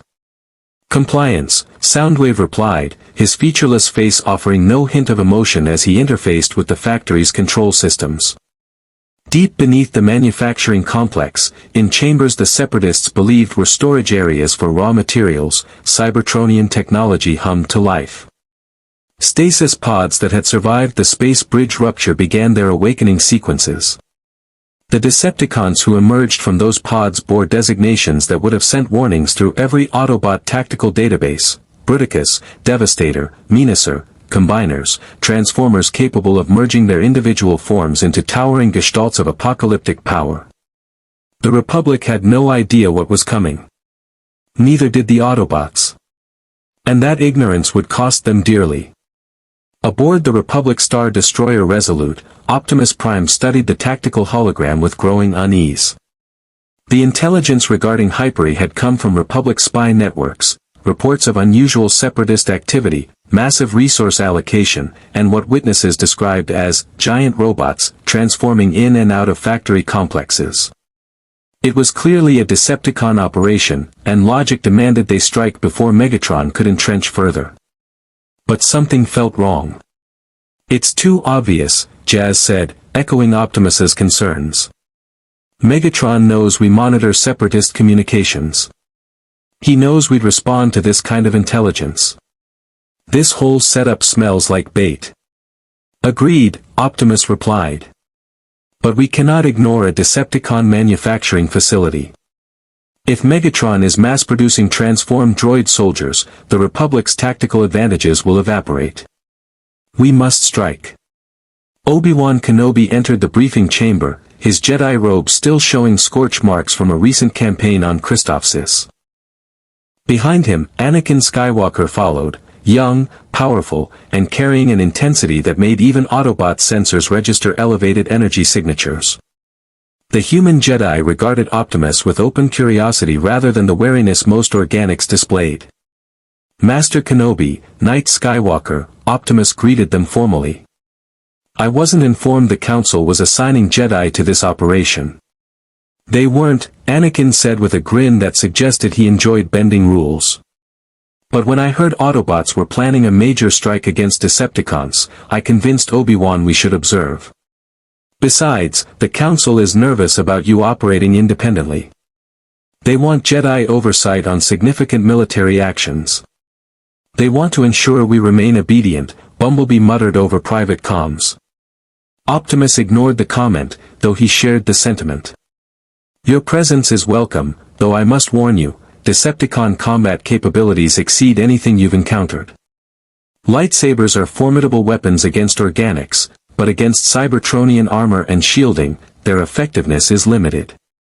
"We'll manage," Anakin replied with the confidence of youth and extraordinary force sensitivity. "Besides, I've been wanting to see these Transformers in action. The reports don't do you justice, 20-foot-tall robots that turn into vehicles and fight wars that lasted millions of years. It's like something from a holonovel." "It's not entertainment, Skywalker," Optimus said, his tone carrying an edge that made the young Jedi's smile fade. "It's tragedy. For million years of conflict that destroyed our homeworld and scattered our species across the stars. Every battle we fight is another failure to find peace, another compromise with the war that defined and destroyed us. If you find that entertaining, you understand nothing." An uncomfortable silence settled over the briefing chamber. Obi-Wan cleared his throat diplomatically. "What Anakin means is that we respect your capabilities and history. We're here to support the mission, not to second-guess your tactics." "Then let me be clear about what we're facing." Optimus activated the hologram, showing Hyperi's factory complexes. "Megatron doesn't do anything without multiple contingencies. This facility is defended, probably by forces we haven't detected yet. Our approach will trigger countermeasures designed specifically to exploit our tactics and capabilities. We're walking into a trap, and we know it. The question is whether we're skilled enough to spring that trap and survive what comes after." Jazz pulled up enhanced sensor data. I've been analyzing Separatist communication patterns. There's a lot of encrypted traffic between Hyperi and Count Dooku's flagship. Whatever they're planning, it's coordinated at the highest levels. This isn't just Megatron, it's a joint Decepticon-Separatist operation. Which means the Force might actually be useful here, Anakin said. Dooku and Grievous both have Force presences. We can track them even if we can't sense the Decepticons. Interesting. Optimus considered the tactical implications. Your mystical abilities could provide reconnaissance advantages. Very well, Knight Skywalker. You and Master Kenobi will accompany the initial assault wave. But understand, if combat becomes overwhelming, you retreat immediately. We cannot afford to lose Jedi to Decepticon weaponry. Your value to the Republic exceeds any individual battle. I take orders from the Council, not from. Anakin stopped as Obi-Wan placed a hand on his shoulder. We'll follow your tactical guidance during the operation, Optimus, Obi-Wan said smoothly. Anakin sometimes forgets that wisdom includes knowing when to defer to greater experience. The fleet dropped out of hyperspace above Hyperi in a textbook Republic military formation, capital ships establishing high orbit, frigates forming defensive screens, and LAAT gunships launching with clone trooper assault teams. The Autobots deployed via orbital drop pods, their forms blazing through the toxic atmosphere like meteors carrying righteous fury. For exactly 47 seconds, everything proceeded according to plan. Then the sky turned into fire and death. Anti-aircraft emplacements that hadn't appeared on any sensor scan opened fire simultaneously, their targeting protocols far more sophisticated than typical Separatist systems. Republic gunships exploded in mid-flight, clone troopers' screams cut short by plasma fire. Autobot drop pods were intercepted by Seeker missiles that tracked with Cybertronian precision, Decepticon weapons integrated into Separatist defense grids. Optimus's pod broke through the kill zone through sheer velocity and reinforced armor, slamming into Factory Complex Theta 7's courtyard with impact force that cracked the industrial ferrocrete. He transformed mid-emergence, his ion blaster already tracking targets as Decepticon soldiers poured from the facility's access points. But these weren't the Decepticons he expected. Combiners, Optimus breathed, his tactical processors flooding with threat warnings. Ratchet, fall back. Jazz, establish defensive perimeter. This isn't a standard garrison, it's a Gestalt ambush. The 5 Decepticons in the courtyard began their merge sequence. Metal flowed like liquid, bodies interconnecting with practiced precision, individual consciousnesses merging into a unified Gestalt mind. In 15 seconds, the separate warriors had become Bruticus, a colossus 40 meters tall, his weapon systems powerful enough to level city blocks.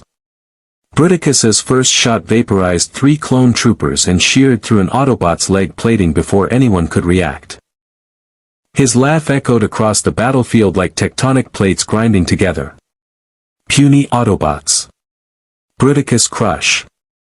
Optimus fired his ion blaster, the shot striking Bruticus's chest armor and leaving scorch marks that the combiner ignored. All units, converge on my position. We need concentrated firepower too. The ground erupted as Devastator emerged from the factory's sublevels, another Gestalt even larger than Bruticus. 6 Constructicons had merged into an engine of apocalyptic destruction, his integrated weapons systems making him a mobile siege platform. His primary cannon charged with energy that made the air itself scream. Devastator superior. Autobots inferior. The shot carved a trench across the battlefield, missing Optimus by meters only because Jazz had tackled his leader aside. The Autobot Special Operations Officer's sensors were screaming overload warnings. This is bad, boss. Real bad. 2 combiners and we've only got standard troops. We need to pull out before. A 3rd Gestalt emerged from the factory's eastern approach. Menacer, the most unstable and violent of Decepticon combiners, bellowed challenges as his massive feet crushed abandoned clone trooper equipment. His optics burned with barely controlled madness, his weapons tracking randomly as if he couldn't decide which target to annihilate first. Menacer hate everything. Menacer, destroy everything. In orbit, watching through Soundwave's reconnaissance feeds, Megatron smiled. Now, Optimus. Now you understand what you're truly facing. Not just me. Not just the Decepticons you remember from Cybertron. But a force rebuilt, reinforced, and enhanced by this galaxy's resources. You wanted to strike at my power base? His laugh was triumph incarnate. You've delivered your forces into the perfect killing ground. And I will enjoy watching you suffer every casualty, every loss, every failure to protect the weak you've sworn to defend. On the surface, Optimus Prime realized with crystalline clarity that they had walked into something far worse than a trap. They had walked into a demonstration. Megatron wasn't just defending a facility, he was sending a message to the entire galaxy. The Decepticons were back. And they were unstoppable.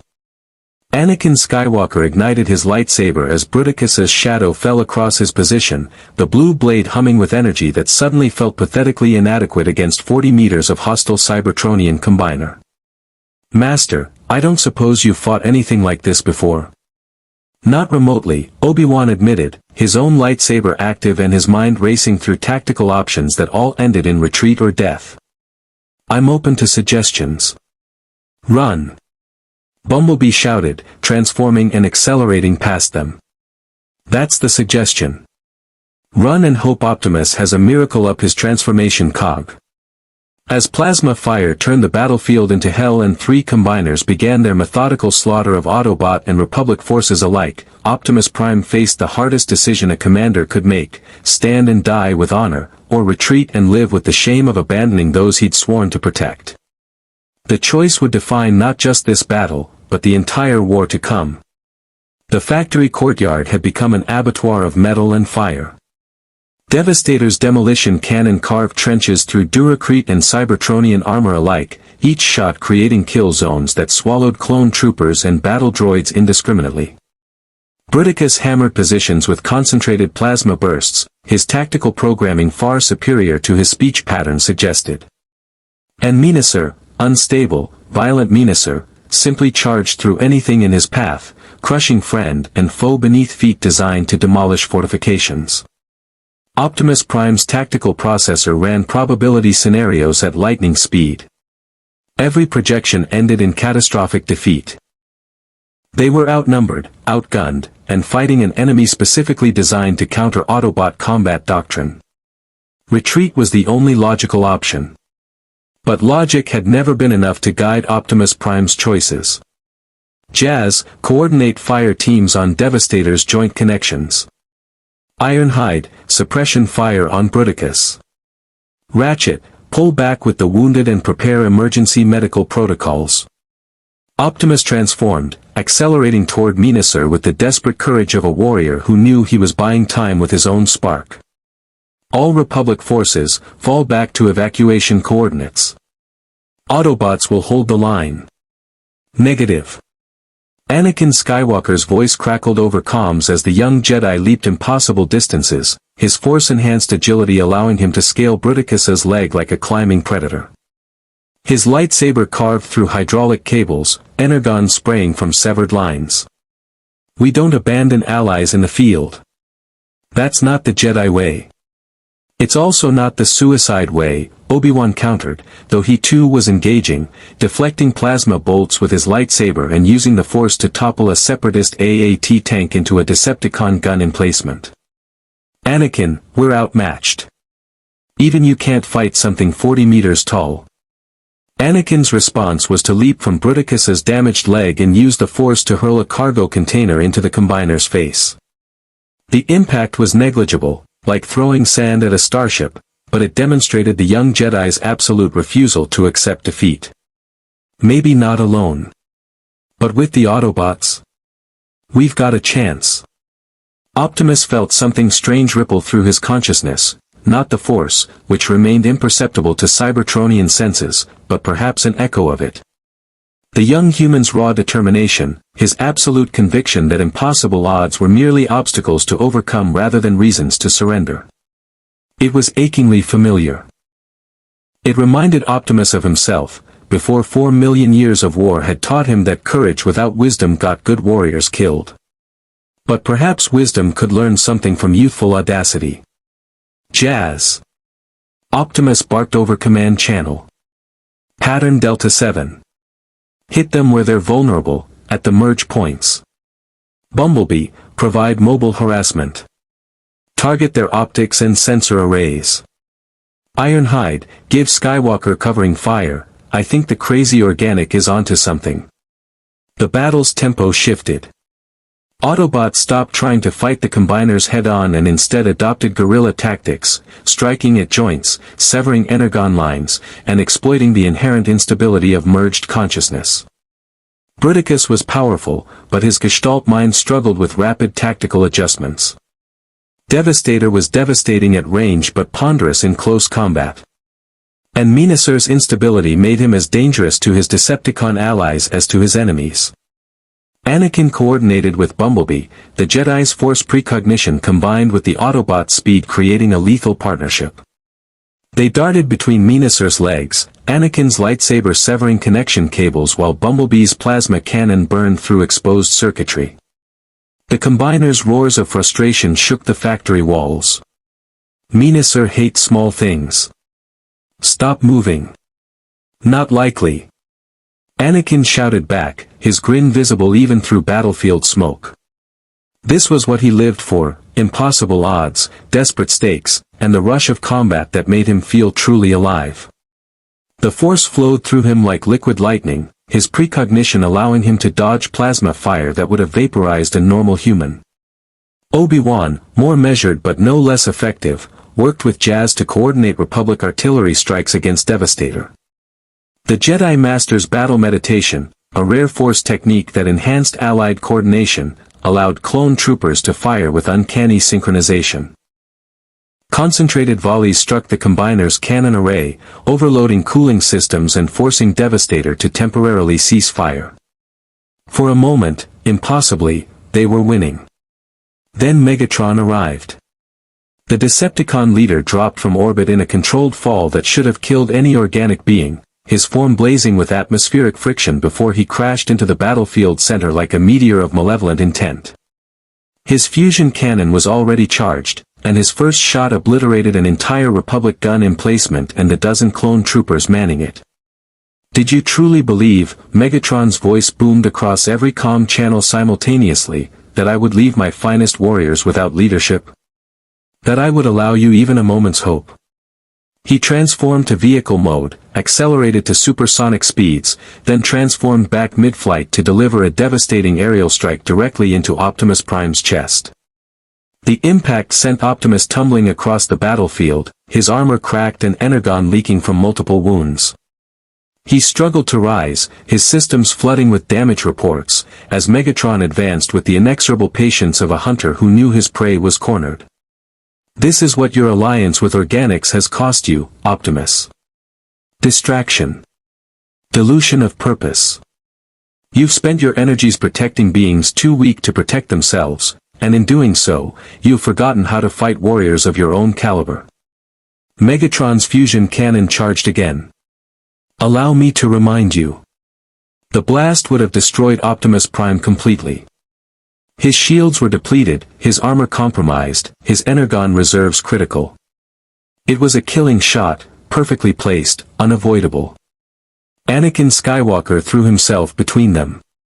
The young Jedi's lightsaber intercepted the fusion blast, impossibly, illogically, in defiance of every physical law. The force flowed through him in torrents, his entire being channeling power that allowed him to deflect energy that should have atomized him. For 3 seconds, he held the blast, his face contorted with effort, his muscles screaming, his connection to the force burning like a star about to go supernova. Then the beam scattered, harmlessly dissipating into the atmosphere. Anakin collapsed, smoke rising from his robes, his lightsaber falling from nerveless fingers. Megatron stared at the fallen Jedi with something approaching respect. Interesting. The organic possesses capabilities I had not anticipated. Perhaps these Force users are more than primitive mystics after all. You will not touch him. Optimus Prime rose, his voice carrying resonance that transcended physical damage. His ion blaster deployed, his energon axe materialized, and despite his critical condition, he radiated absolute conviction. You want me, Megatron? Then come and claim me. But leave the others out of our ancient conflict. How noble. How predictable. Megatron's optics blazed with contemptuous amusement. Very well, Optimus. Let us settle this as we should have eons ago, leader to leader, spark to spark, with no interference from our respective forces. He opened a command channel to the combiners. Bruticus, Devastator, Menacor, cease combat operations. All Decepticon forces, hold fire. This is between Prime and myself. The battlefield fell into eerie silence. Clone troopers and battle droids, Autobots and Decepticons, all stopped fighting to watch the confrontation that had been building for 4 million years. Even the injured and dying seemed to pause their suffering to witness what came next. Obi-Wan reached Anakin's side, checking the young Jedi's vitals with hands that trembled slightly. Anakin was alive, barely, his connection to the Force flickering like a candle in high wind. What he'd done, deflecting that much raw energy, should have killed him instantly. That he survived suggested power reserves that both awed and terrified his master. Stubborn fool, Obi-Wan muttered with affection born of years together. You'll get yourself killed trying to save everyone. Worked, this time, Anakin managed through gritted teeth, his eyes tracking the confrontation between Optimus and Megatron. Watch, this is important. It was. Because what happened next would define the war's future, not just between Autobots and Decepticons, but between the philosophies they represented. Freedom versus domination. Protection versus conquest. Hope versus despair. Optimus and Megatron circled each other, weapons ready, systems charged. They had fought this battle before, on Cybertron's Crystal City, in the Rust Sea, across 1,000 worlds and 1,000,000 skirmishes. Each knew the other's combat style intimately. Each understood the other's weaknesses and strengths. They were mirrors and opposites, twin aspects of Cybertronian potential taken to its extremes.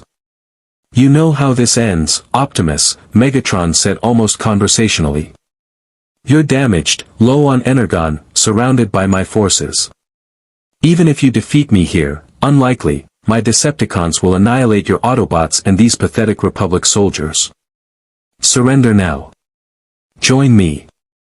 Together, we could rule this galaxy as we should have ruled Cybertron. No more meaningless conflict. No more divided purposes. Just pure, absolute power directed toward Cybertronian supremacy. For one crystalline moment, Optimus considered it. Not seriously, never seriously, but he allowed himself to imagine what peace might look like. An end to the endless war. A galaxy where Cybertronians stood united rather than divided. A future where the matrix of leadership could guide creation rather than destruction. Then he remembered the clone troopers Megatron had killed without hesitation. The civilians displaced by Decepticon operations. The organic beings who had done nothing to deserve becoming collateral in an ancient conflict between synthetic beings they couldn't even comprehend. No, Optimus said simply. Because power without compassion is tyranny. Strength without responsibility is oppression. You offer dominance, Megatron. I offer freedom.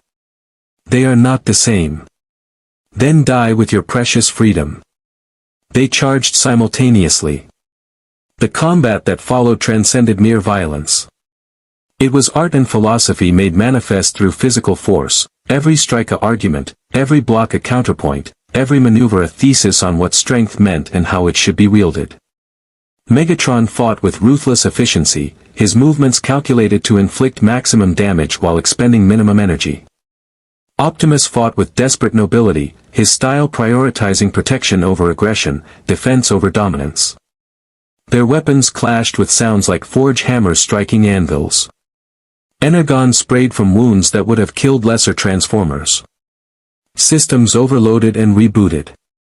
Backup processors engaged as primary ones failed. They fought beyond pain, beyond exhaustion, beyond rational thought, driven by convictions forged across geological epochs. Watching from the sidelines, Jazz analyzed combat telemetry with growing concern. Optimus is losing. His energon reserves are at 18%. Megatron's at 43%. The math doesn't work. He can't win this. Sometimes, Obi-Wan said quietly, his eyes never leaving the battle, winning isn't the point. Sometimes bearing witness to courage, even in defeat, is enough to change everything that follows. Bumblebee's vocals synthesized frustration and helpless anger. We should intervene. All of us, together. We could. Violate his direct order and dishonor everything he's fighting for. Ironhide interrupted, the weapons specialist's gruff vocals carrying unusual wisdom. Prime made his choice. We respect it or we're not Autobots. The battle reached its crescendo. Megatron's fusion cannon, charged to maximum capacity, targeted Optimus's spark chamber. Optimus's energon axe, blazing with his last reserves of power, arced toward Megatron's head. Both weapons struck simultaneously. The explosion was visible from orbit. When the smoke cleared, both leaders stood locked together. Megatron's fusion cannon pressed against Optimus's chest while Optimus's axe had carved halfway through Megatron's neck cabling.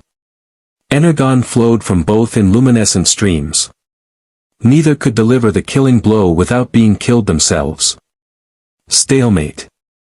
Impressive, Megatron rasped, his vocals damaged. You've improved since Cybertron. You've remained exactly the same, Optimus replied, his own voice barely functional. That's your weakness, Megatron. You cannot evolve beyond what you've always been. They disengaged by mutual unspoken agreement, both staggering backward, both critically damaged. The battlefield held its breath. Then, from orbit, Count Dooku's holographic projection appeared between them. Enough. This proves nothing except that you're evenly matched, a fact we already knew. Megatron, withdraw your forces. The operation's objectives have been achieved. The Republic now knows they cannot take Hyperi by conventional assault. That knowledge is worth more than Optimus Prime's head. Megatron wanted to object.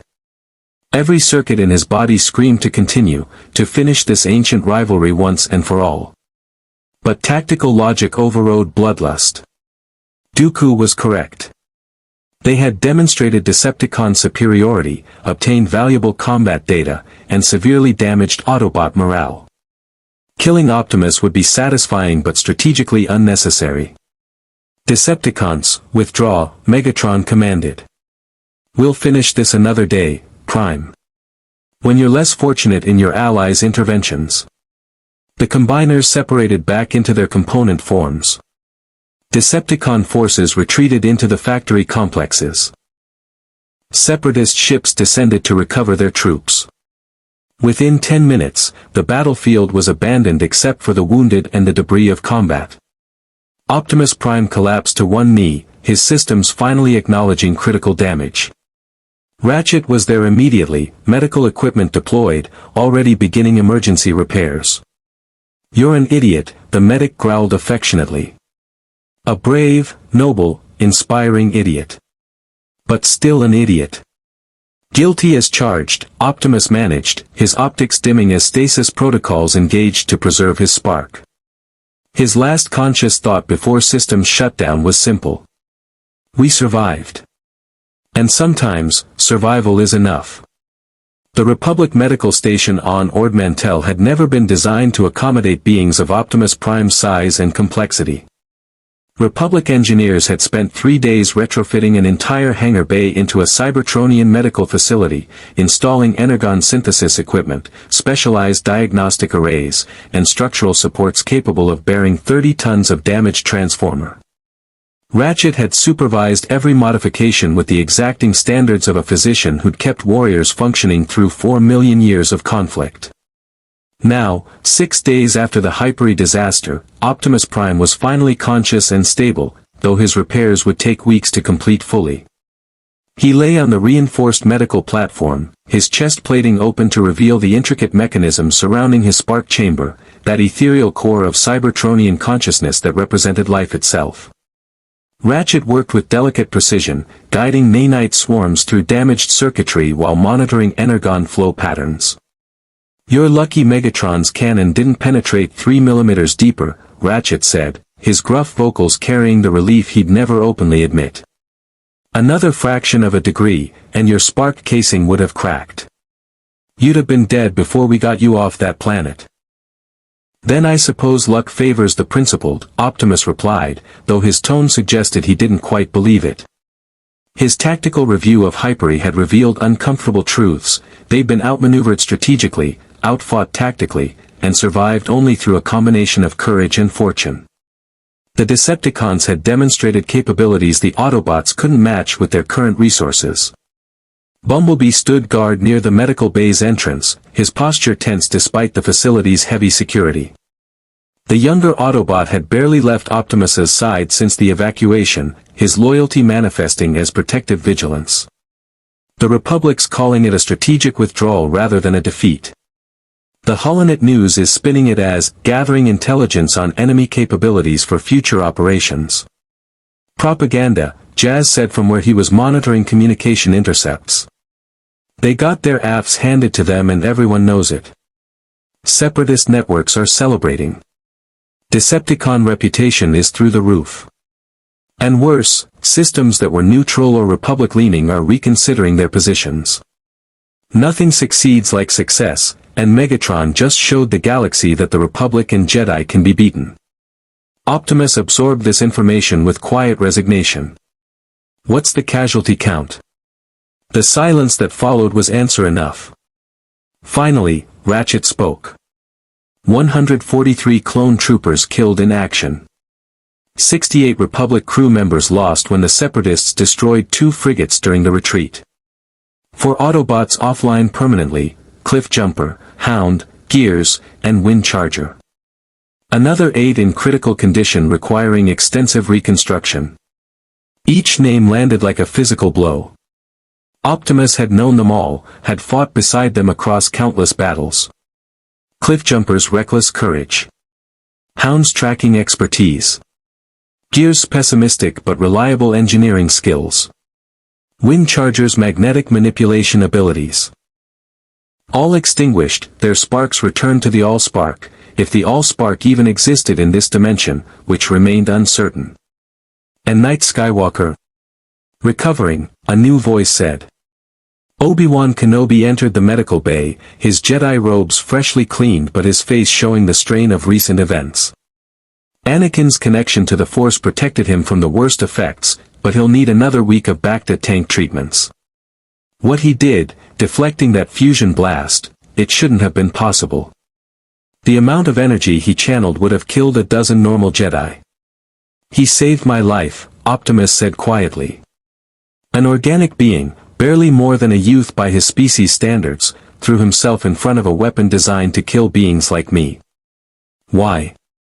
Obi-Wan's smile was complicated, pride mixed with concern and something approaching sorrow. Because that's who Anakin is. He sees suffering and cannot turn away. He finds injustice and must confront it. The Council fears he's too attached to others, that his compassion makes him vulnerable to manipulation. But I believe that same compassion is what makes him potentially the greatest Jedi of his generation. Or the most dangerous, Optimus observed, his long experience with war revealing patterns that organics sometimes missed. Beings who care that deeply, who invest that much of themselves in protecting others, often become either the greatest heroes or the most terrible monsters. There's no middle ground for those who feel everything so intensely. The Jedi Master's expression suggested he'd considered the same troubling possibility. Which is why he needs guidance, stability, and examples of how to channel that intensity constructively. He met Optimus's optics directly. Examples like you, perhaps. He speaks constantly of how you fought Megatron, how you refused surrender despite knowing you'd likely die, how you drew the Decepticons' attention to allow others to escape. You've become something of a hero to him. "I'm no one's hero," Optimus said, genuine discomfort in his vocals.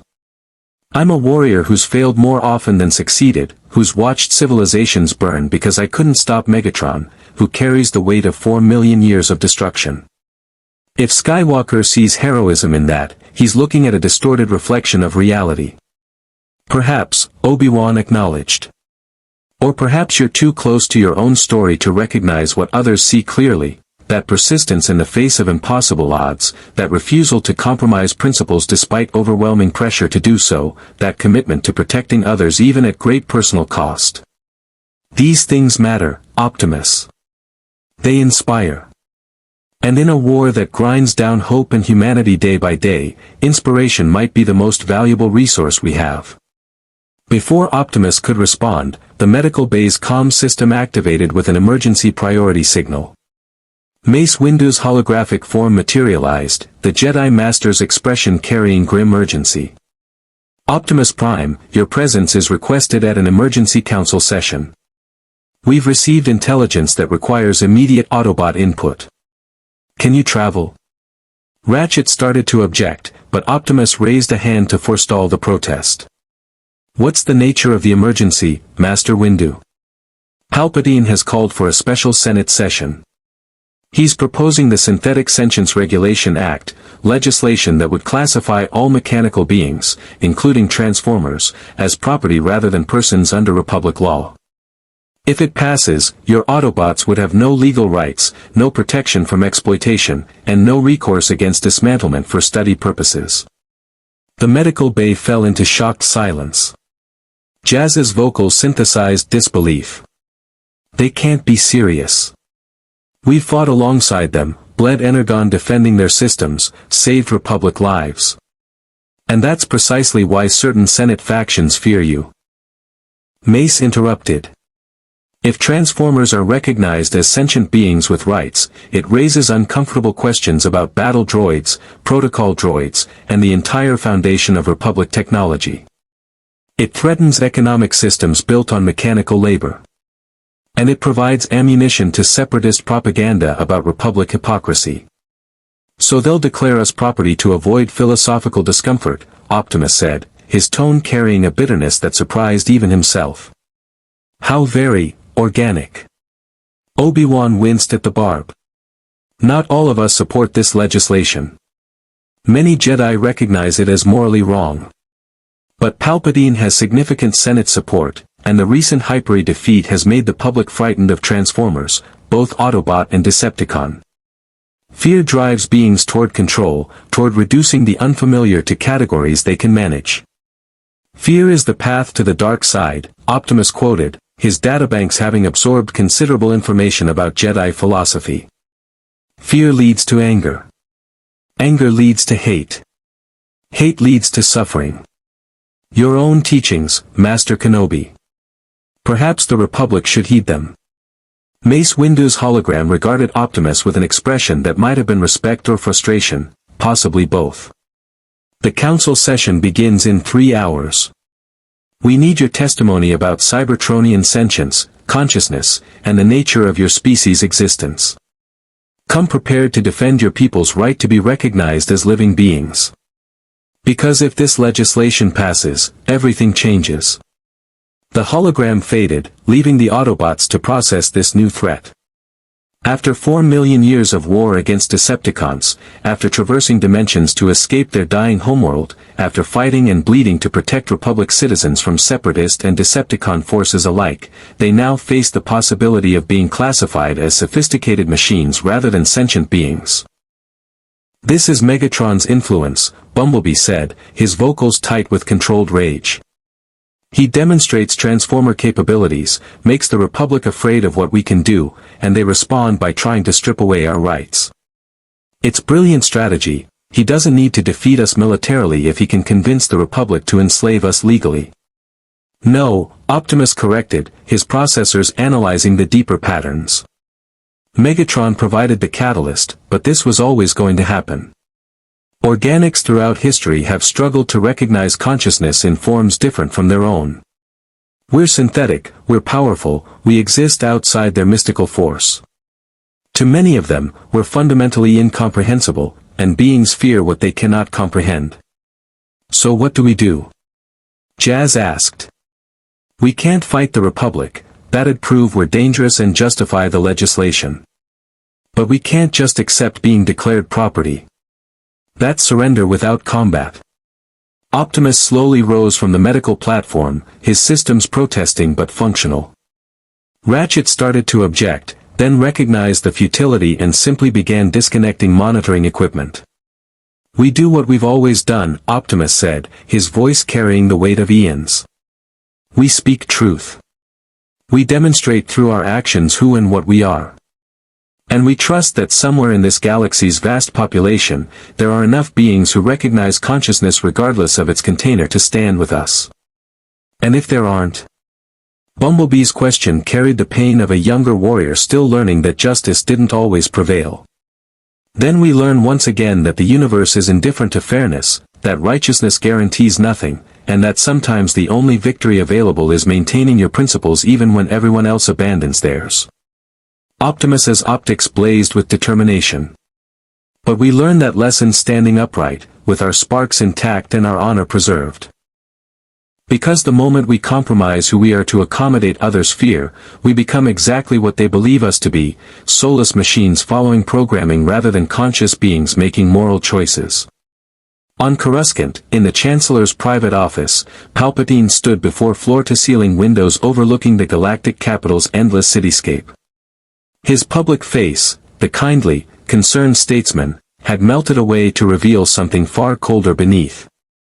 Darth Sidious smiled at his own reflection, pleased with how events were unfolding. The Transformers had proven more problematic than anticipated. Their existence outside the Force created blind spots in his prescience, zones where his ability to foresee and manipulate future events simply ceased to function. That was unacceptable. Sith domination required absolute control, perfect information, and the elimination of all variables that might derail his carefully orchestrated plans. He couldn't kill the Transformers directly, they were too powerful, too visible, too integrated into Republic military operations. But he could isolate them, delegitimize them, and turn public opinion against them. Once they were classified as property rather than persons, they'd have no legal standing to resist when he eventually ordered their disassembly for Imperial research purposes. The Republic will vote to enslave you, Sidious murmured to the distant stars. And when you resist that enslavement, they'll see you as rebellious machines rather than freedom fighters. Public opinion will turn. The Senate will authorize force against you. And in the chaos that follows, Order 66 will proceed as planned, with an additional directive to eliminate all Transformer presences in the galaxy. He reached out through the dark side toward Count Dooku, sending wordless instructions through their Force bond. His apprentice would understand, vote for the Synthetic Sentience Regulation Act, encourage other Separatist sympathizers in the Senate to do likewise, and ensure that when the legislation passed, it was by overwhelming majority. The appearance of democratic mandate would make resistance seem like defiance of legitimate authority. Everything was proceeding according to design. The Clone Wars would end with the Jedi destroyed, the Republic transformed into the Empire, and all potential threats, including synthetic beings from other dimensions, eliminated or subjugated. The Sith would rule absolutely. And the Force itself would be bent to serve the dark side's will. In the Jedi Temple, Yoda stood alone in the highest meditation chamber, reaching out through the Force toward the roiling currents of the future. His ancient consciousness touched possibilities, probabilities, and the branching paths of destiny. Most of what he sensed brought only sorrow, darkness rising, light fading, the Order's end approaching with inexorable certainty. But among the shadows, he perceived something unexpected. A blank space where the Force's sight could not penetrate, the Transformers, existing in dimensions his mystical senses couldn't touch. And in that blank space, potential. Possibility. The chance that beings unbound by the Force might act in ways that destiny itself couldn't predict or control. Hope, Yoda whispered to himself. Where the Force cannot see, hope may yet kindle. Surprising, these synthetic beings have proven. Surprising still, they may yet be. He didn't know what role the Transformers would play in the galaxy's unfolding tragedy. But he sensed that their presence represented something profound, a variable in an equation that the dark side had carefully balanced, a wild card that might change everything or nothing. The Force would reveal the truth in time. Until then, the galaxy would have to navigate by faith rather than foresight. And for a Jedi Order that had relied on Force visions for millennia, that was perhaps the greatest challenge of all. The Galactic Senate chamber rose in concentric rings around a central platform where speakers addressed the assembled representatives of 10,000 worlds. Floating repulsor lift pods carried senators from their designated positions to the speaking floor when recognized, their voices amplified across the vast chamber through sophisticated audio systems. Today, the chamber buzzed with tension that transcended normal political discourse. The gallery seats were packed with journalists, lobbyists, and citizens who'd secured passes to witness what many were calling the most consequential vote since the Clone Wars began. Optimus Prime stood in a special petitioner's platform designed to accommodate his size, surrounded by a dozen Autobots who represented their species before the Republic's highest deliberative body. Ratchet had cleared him for limited activity despite his incomplete repairs, understanding that some battles couldn't be postponed for the convenience of medical necessity. Chancellor Palpatine presided from the elevated Supreme Chancellor's podium, his grandfatherly features composed in an expression of concerned neutrality. But Optimus's sensors detected micro-expressions that suggested calculation beneath the benevolent facade, the slight tightening around the eyes when looking at the Autobots, the barely perceptible smile when certain senators spoke against recognizing Transformer rights. "The Senate will come to order," Palpatine's voice rolled through the chamber with practiced authority. Today we consider Senate Bill 7731, the Synthetic Sentience Regulation Act, which seeks to establish legal classifications for mechanical beings encountered during the current conflict. Senator Orn Free Taa of Ryloth has requested the floor. The Twi'lek senator's repulsor lift pod floated to the central speaking position, his corpulent form draped in expensive robes that proclaimed his wealth and influence. His voice carried the oily smoothness of a career politician who'd mastered the art of speaking without saying anything meaningful. Esteemed colleagues, we face a crisis of unprecedented nature. Beings of pure machinery walk among us, possessing capabilities that exceed our understanding and power that threatens our security. The battle at Hyperi demonstrated conclusively that these Transformers represent military assets of extraordinary value, or extraordinary danger, depending on their allegiance. He gestured toward the Autobot platform. The Synthetic Sentience Regulation Act simply codifies what logic demands, that mechanical constructs, however sophisticated, remain property under Republic law. To grant them personhood opens legal and philosophical chaos that our systems cannot accommodate. Murmurs of agreement rippled through certain Senate sections. Optimus observed the voting blocks with tactical precision. The core world's representatives generally supported the legislation, their wealthy constituencies threatened by the implications of synthetic rights. Outer Rim senators were more divided, having witnessed Autobot aid firsthand during Separatist raids but also fearing Decepticon power. Senator Padme Amidala of Naboo rose next, her repulsor lift pod gliding to counterposition with elegant precision. The young senator's voice carried passion tempered by political skill, her arguments crafted to appeal to both emotion and reason. Senator Taa speaks of logic, but his position is fundamentally illogical. Consciousness is not determined by substrate, by whether a being is made of carbon or silicon, organic cells or synthetic circuits. The Transformers demonstrate every characteristic we associate with sentience. Self-awareness, moral reasoning, emotional capacity, creative problem-solving, and most importantly, the ability to choose. She turned to face Optimus directly. Optimus Prime and his Autobots have fought beside our troops, mourned their fallen, and made sacrifices to protect Republic citizens. Are these the actions of property? Or are they the actions of people? Sophisticated programming can simulate all those behaviors, Senator Tix of Mon Calamari countered, his aquatic vocals translated through speakers. Battle droids appear to demonstrate fear, loyalty, even humor. Yet we don't grant them personhood. What makes these transformers different except scale and capability? Jazz activated his external speakers, his smooth vocals carrying across the chamber. I'll tell you the difference, Senator. Battle droids follow behavioral algorithms. When AB-1 droid says, "Roger Roger," it's executing a communication subroutine. When I choose to fight beside clone troopers despite having no obligation to do so, when Bumblebee risks his spark to save organic lives, when Optimus Prime refuses to compromise his principles even when survival demands it, those aren't programs.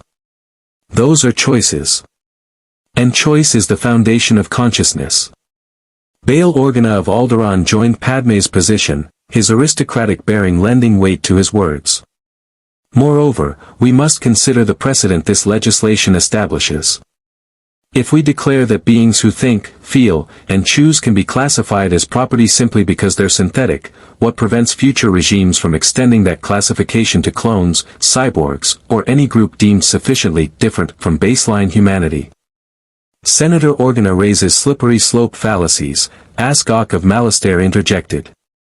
We're discussing machines, not organics. The distinction is clear and absolute. Is it?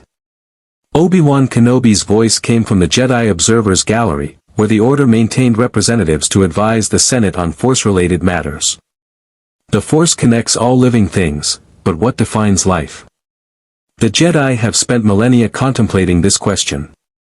The Transformers exist outside the Force, yet they demonstrate qualities we associate with living consciousness. Perhaps our definitions are incomplete rather than their existence being impossible. Palpatine allowed the debate to continue for another hour, various senators presenting arguments for and against the legislation. Optimus listened to every word, his processors analyzing not just the content but the underlying motivations. Some senators genuinely feared Transformer power and sought control mechanisms to feel secure. Others saw economic opportunities in classifying advanced synthetic beings as property that could be exploited. A few, precious few, approached the issue from principles of universal rights and moral consistency. Finally, Palpatine recognized Optimus Prime for response.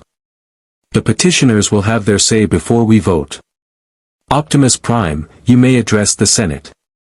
The chamber fell silent as Optimus's platform moved to the central speaking position. Every sensor in the room focused on him, recording devices, security systems, and thousands of organic eyes watching to see how a mechanical being would defend his species' right to exist as more than property. Esteemed senators, Optimus began, his voice carrying the weight of 4 million years but also a strange gentleness. I will not insult your intelligence by pretending that political considerations don't influence this vote. I know that some of you fear us. Others see us as resources to be controlled or exploited. And a few genuinely believe that consciousness requires organic substrate because that's all your species has encountered until now. He paused, letting his words settle. But I ask you to consider a simple thought experiment. If tomorrow, you discovered that your consciousness, your very self, had been digitally copied into a synthetic body identical in every way except material composition, would you suddenly cease to be a person? Would your thoughts become mere programming? Would your choices become algorithms? Or would you remain yourself, simply housed in a different form? Senator Orn Free TAA attempted to interrupt, but Palpatine gestured for Optimus to continue. The Autobots did not ask to come to your galaxy. We were fleeing a war that destroyed our homeworld, seeking only survival and the chance to rebuild. We could have remained neutral in your conflict between Republic and Separatists. We could have established hidden colonies in the Outer Rim and ignored your struggles. Instead, we chose to fight beside you because we recognize that Megatron and the Decepticons represent tyranny, and tyranny must be opposed regardless of what species suffers under it. Optimus's optics swept across the Senate chamber, meeting as many gazes as possible. 4 Autobots died at Hyperi defending Republic soldiers during evacuation. Cliff Jumper, Hound, Gears, and Wind Charger, these names mean nothing to you, but they were individuals with distinct personalities, histories, and dreams for the future. They chose to sacrifice themselves so that clone troopers they'd known for mere weeks could escape. Property doesn't make such choices. persons do. Bumblebee stepped forward, his smaller frame somehow making his presence more impactful rather than less. I've fought in your war for 43 days. In that time, I've learned the names of 67 clone troopers in the units I've worked alongside. I know that CT-4433 wants to see Coruscant's Opera House when the war ends. I know that CT-7821 collects holoimages of every planet he visits. I know that CT-2290 sings off-key when he thinks no one's listening. His vocals carry genuine emotion. Are those programming outputs? Or are those friendships formed between conscious beings who recognize each other's shared existence? The chamber remained silent, but Optimus's sensors detected subtle shifts in body language among certain senators, micro-expressions suggesting that the arguments were landing, that doubt was seeding itself in previously certain minds. Then Mas Amedda, the Chagrian vice-chancellor and Palpatine's most loyal supporter, spoke with calculated timing. Touching testimonials. But ultimately irrelevant to the legal question before us. The issue isn't whether Transformers can simulate emotional responses or form attachments to organics. The issue is whether Republic law can accommodate beings whose very existence challenges our fundamental definitions of life, property, and rights. The Synthetic Sentience Regulation Act provides clear guidelines that protect both organic citizens and mechanical entities by establishing their appropriate legal categories. To reject this legislation is to invite legal chaos. Palpatine nodded gravely, his expression suggesting reluctant agreement with his vice-chancellor's position. Indeed. The Senate must consider practical governance alongside philosophical ideals. We cannot allow sentiment to override legal necessity. Optimus recognized the manipulation for what it was, the Chancellor framing the vote as pragmatism versus naive idealism, making it politically safer to vote for legislation that dehumanized synthetic beings. It was brilliant strategy, morally repugnant, and likely to succeed. Then let me address the practical concerns directly, Optimus said, his tactical processor shifting approaches. If you classify Transformers as property, you create several immediate problems. First, property can be owned. Which government or entity owns us? Second, property can be sold. Do you truly want Cybertronian technology and warriors potentially falling into Separatist hands through legal acquisition? Third, property can be seized. Are you prepared for the military conflict that would result when Autobots refuse to submit to ownership? The threat was implicit but clear. Padme Amidala looked horrified that Optimus would resort to such directness, but Bail Organa nodded slightly. Sometimes political reality required acknowledging uncomfortable truths. Senator Tick seized on the statement. So the Transformers threaten violence if we don't grant them what they demand. This proves our concerns about their danger. I threaten nothing, Optimus clarified. I simply observe that sentient beings resist slavery. Your own Clone Wars began partially because systems refused to submit to what they perceived as unjust authority. The Autobots believe we're conscious persons deserving of rights. If you legally declare otherwise, we will not accept that judgment, not from violence, but from principle. The practical question then becomes whether you want Transformers as allies respecting Republic law, or as independent actors who recognize no authority that denies their fundamental existence. Palpatine's expression remained neutral, but Optimus detected the slightest narrowing of his eyes. The Chancellor hadn't expected the Autobots to frame the issue in terms of practical power dynamics rather than abstract rights. It complicated his carefully constructed narrative. The Senate will vote, Palpatine declared. All in favor of Senate Bill 7731, the Synthetic Sentience Regulation Act, signify by active indicator. Thousands of lights illuminated across the chamber, blue for approval, red for rejection. The votes compiled in real time, displayed on massive holographic counters visible to every senator. The numbers climbed with agonizing slowness. Blue lights dominated the core world sections. Red lights concentrated in the outer rim and among senators who'd witnessed Autobot valor firsthand. The mid-rim divided evenly, individual votes reflecting local concerns and personal convictions. Optimus watched the Count with processors running probability scenarios. Jazz's tactical analysis suggested they would lose by a narrow margin, perhaps 53 to 47%. Not a crushing defeat, but defeat nonetheless. The final tally appeared, 5,847 votes in favor, 4,153 votes against. The Synthetic Sentience Regulation Act had passed. The chamber erupted in mixed reactions, cheers from some sections, protests from others. Padme Amidala's face showed barely controlled fury. Bail Organa closed his eyes in what might have been prayer or despair. And Chancellor Palpatine's expression remained carefully composed, though Optimus detected satisfaction in the micro-movements around his mouth. "The Senate has spoken," Palpatine announced. Effective immediately, all mechanical beings of synthetic origin, including those identified as Transformers, are classified under Republic law as sophisticated autonomous systems rather than sentient persons. They maintain operational rights but not citizenship, legal standing, or protection under organic person statutes. This legislation will be transmitted to all Republic systems for immediate implementation. Bumblebee's vocals synthesized pure disbelief. They actually did it. After everything we've done, everything we've sacrificed, they declared us property. Jazz's response was quieter, more controlled. Not property. Autonomous systems. They couldn't even have the honesty to use the word slavery. They dressed it up in bureaucratic language to make themselves feel better about what they just did. Optimus said nothing, his processors analyzing the implications and the paths forward.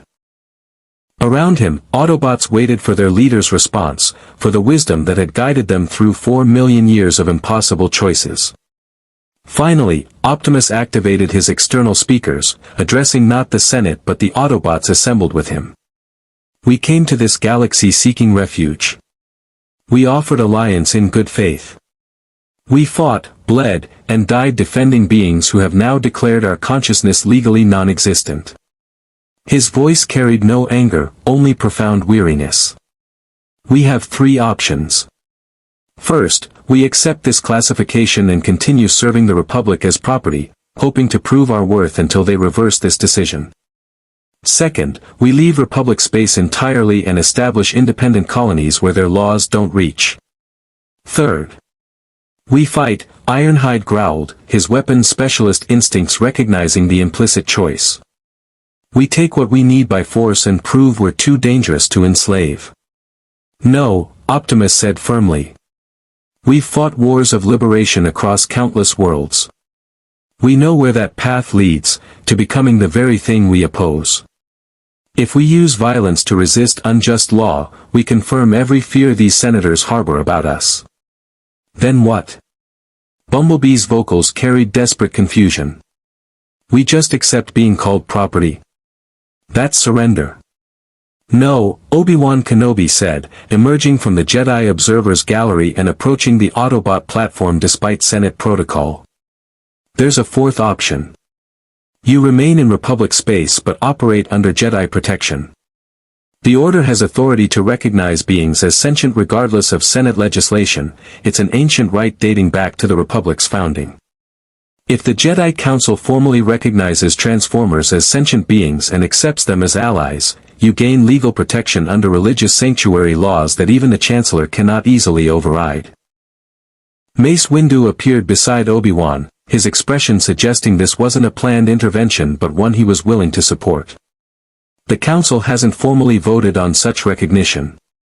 But I believe we could achieve majority support, especially after today's disappointing display of Senate judgment." Optimus regarded the Jedi Masters with cautious hope. "You would risk your Order's political standing to protect beings you cannot sense through the Force. Beings whose very existence challenges your cosmological understanding." "Perhaps," Mace said slowly, "that's precisely why we should. The Force teaches that all things are connected, that life exists in forms beyond our immediate perception. Maybe the Transformers are the universe's way of reminding us that our understanding is incomplete, that consciousness transcends the boundaries we've artificially constructed around it." Before Optimus could respond, emergency klaxons screamed through the Senate chamber. Security officers rushed toward the Chancellor's podium as holoprojections flickered to life showing scenes of chaos across Coruscant's lower levels. Decepticon forces had infiltrated the capital itself. And they were moving toward the Senate building with devastating purpose. The Senate chamber's security feeds showed carnage unfolding across Coruscant's industrial sectors. Megatron had chosen his moment with perfect timing, striking while the Senate was assembled, while Autobot forces were concentrated in the chamber rather than distributed across defensive positions, and most critically, while the galaxy watched the political theater that had just declared Transformers property rather than persons. Starscream led a squadron of Seekers through the vertical cityscape, their weapons systems carving through civilian infrastructure with calculated precision. Not enough destruction to be labeled genocide, but sufficient to create panic and demonstrate Decepticon power. Soundwave had infiltrated Coruscant's planetary network, seeding viral code that crashed emergency response systems and broadcast Decepticon propaganda directly to every holoscreen on the planet. And Megatron himself stood atop the Senate District's central power distribution hub, his form visible from kilometers away, a titan proclaiming dominion over the Republic's heart. Citizens of Coruscant, Megatron's voice echoed through hijacked communication systems, reaching every being on the planet simultaneously. Your Senate has just declared synthetic consciousness to be property. They claim beings like myself and the Autobots possess no rights, no legal standing, no recognition as persons under Republic law. I find this intriguing. His fusion cannon charged, the energy buildup visible even from the Senate chamber. The blast destroyed an entire city block of automated factories, no organic casualties, but billions of credits in industrial capacity vaporized in seconds. You fear us because we're powerful. You fear us because we exist outside your mystical force. You fear us because we challenge your assumptions about consciousness and life itself. Megatron's laugh carried across Coruscant like thunder. So you attempt to reduce us to property, to things you can control and exploit. But property doesn't fight back. Persons do. In the Senate chamber, Palpatine's carefully maintained composure showed its first cracks. His plan had been to isolate the Transformers politically, then deal with them through controlled military operations once they lacked legal protection. He hadn't anticipated Megatron responding with immediate, devastating force aimed at the Republic's symbolic center. Evacuate the Senate. Palpatine commanded, his voice carrying genuine urgency for perhaps the first time in years. Security forces, establish defensive perimeters. Where are the Jedi? Already deployed, Mace Windu replied, his comlink active as he coordinated temple responses. Every available Knight and Master is moving to intercept Decepticon forces. But Master, his expression darkened as he absorbed tactical reports. The Decepticons are specifically targeting infrastructure, not civilians. They're demonstrating restraint. Why would Megatron show mercy? Optimus Prime's answer was immediate and cold. He's not showing mercy. He's demonstrating superiority. Megatron is proving he could slaughter millions but chooses not to, that he possesses both power and control. It makes the Republic look weak by comparison. And worse, it complicates your narrative that Decepticons are mindless destroyers. Beings capable of strategic restraint are harder to dehumanize. Bumblebee was already transforming, his vehicle mode configured for urban combat. We need to engage before he takes the demonstration further. Optimus, give the order. But Optimus remained motionless, his processors running calculations that transcended immediate tactical considerations. If we fight Megatron in the Senate District, we prove we're the dangerous machines the Senate fears. If we don't fight him, we appear either complicit or cowardly. Either outcome serves his purposes perfectly. So what do we do? Jazz demanded, his tactical protocols screaming for action even as he recognized the strategic trap. Optimus's optics blazed with sudden clarity. We do what Megatron doesn't expect. We save the beings who just declared us property. The Autobots deployed from the Senate building not toward Megatron's position but toward civilian sectors where Decepticon attacks had damaged infrastructure. Optimus transformed and accelerated toward a residential tower where Starscream's strafing run had severed support columns, the structure beginning its catastrophic collapse with thousands of families trapped inside. His vehicle mode reached the building in 43 seconds. He transformed, braced his frame against the tower's failing superstructure, and engaged every servo motor and hydraulic system at maximum output. Metal groaned. Energon leaked from overstressed joints. His recently repaired spark chamber screamed warnings about imminent critical failure. But the tower stopped falling. Ratchet. Optimus's vocals barely functioned under the strain.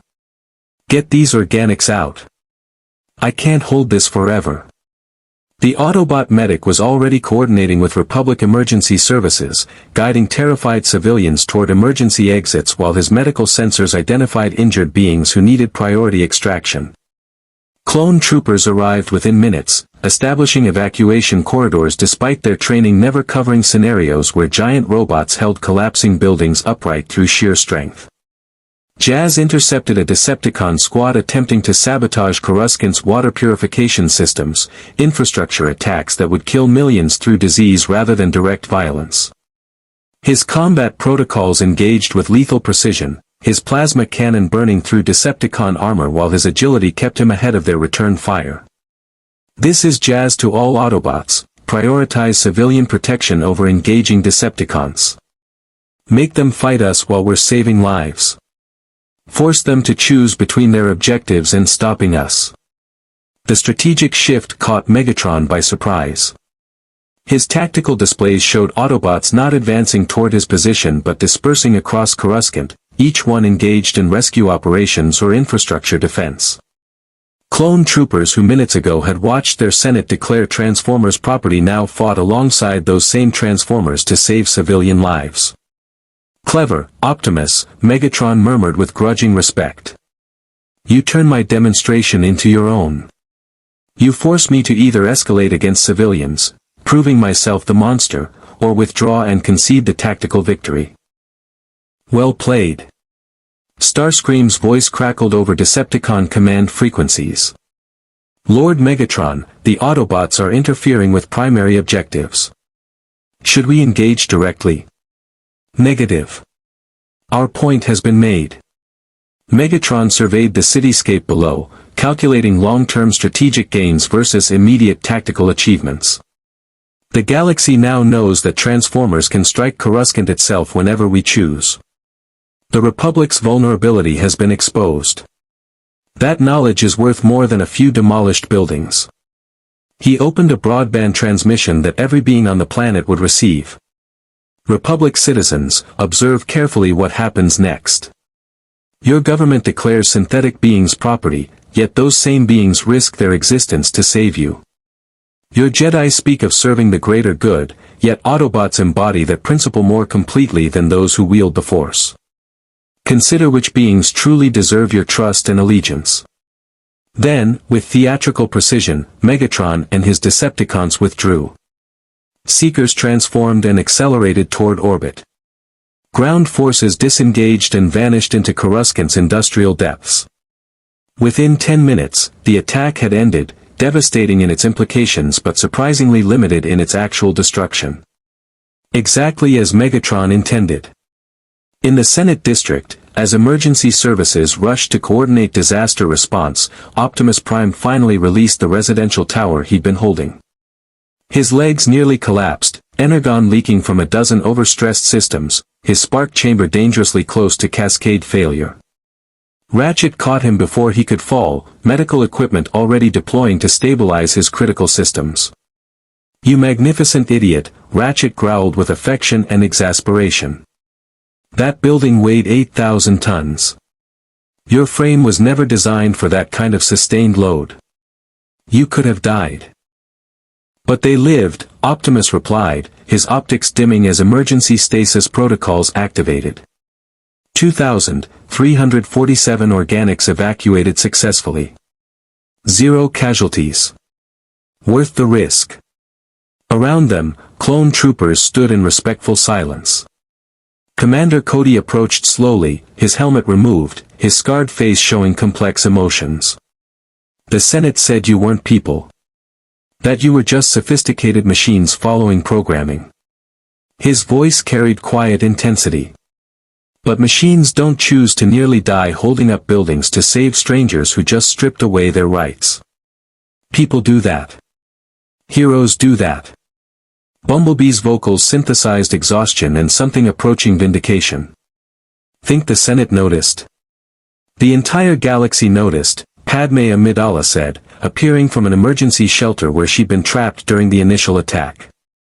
Her diplomatic robes were torn and dusty, but her eyes blazed with political fire. Megatron just forced everyone to confront their assumptions.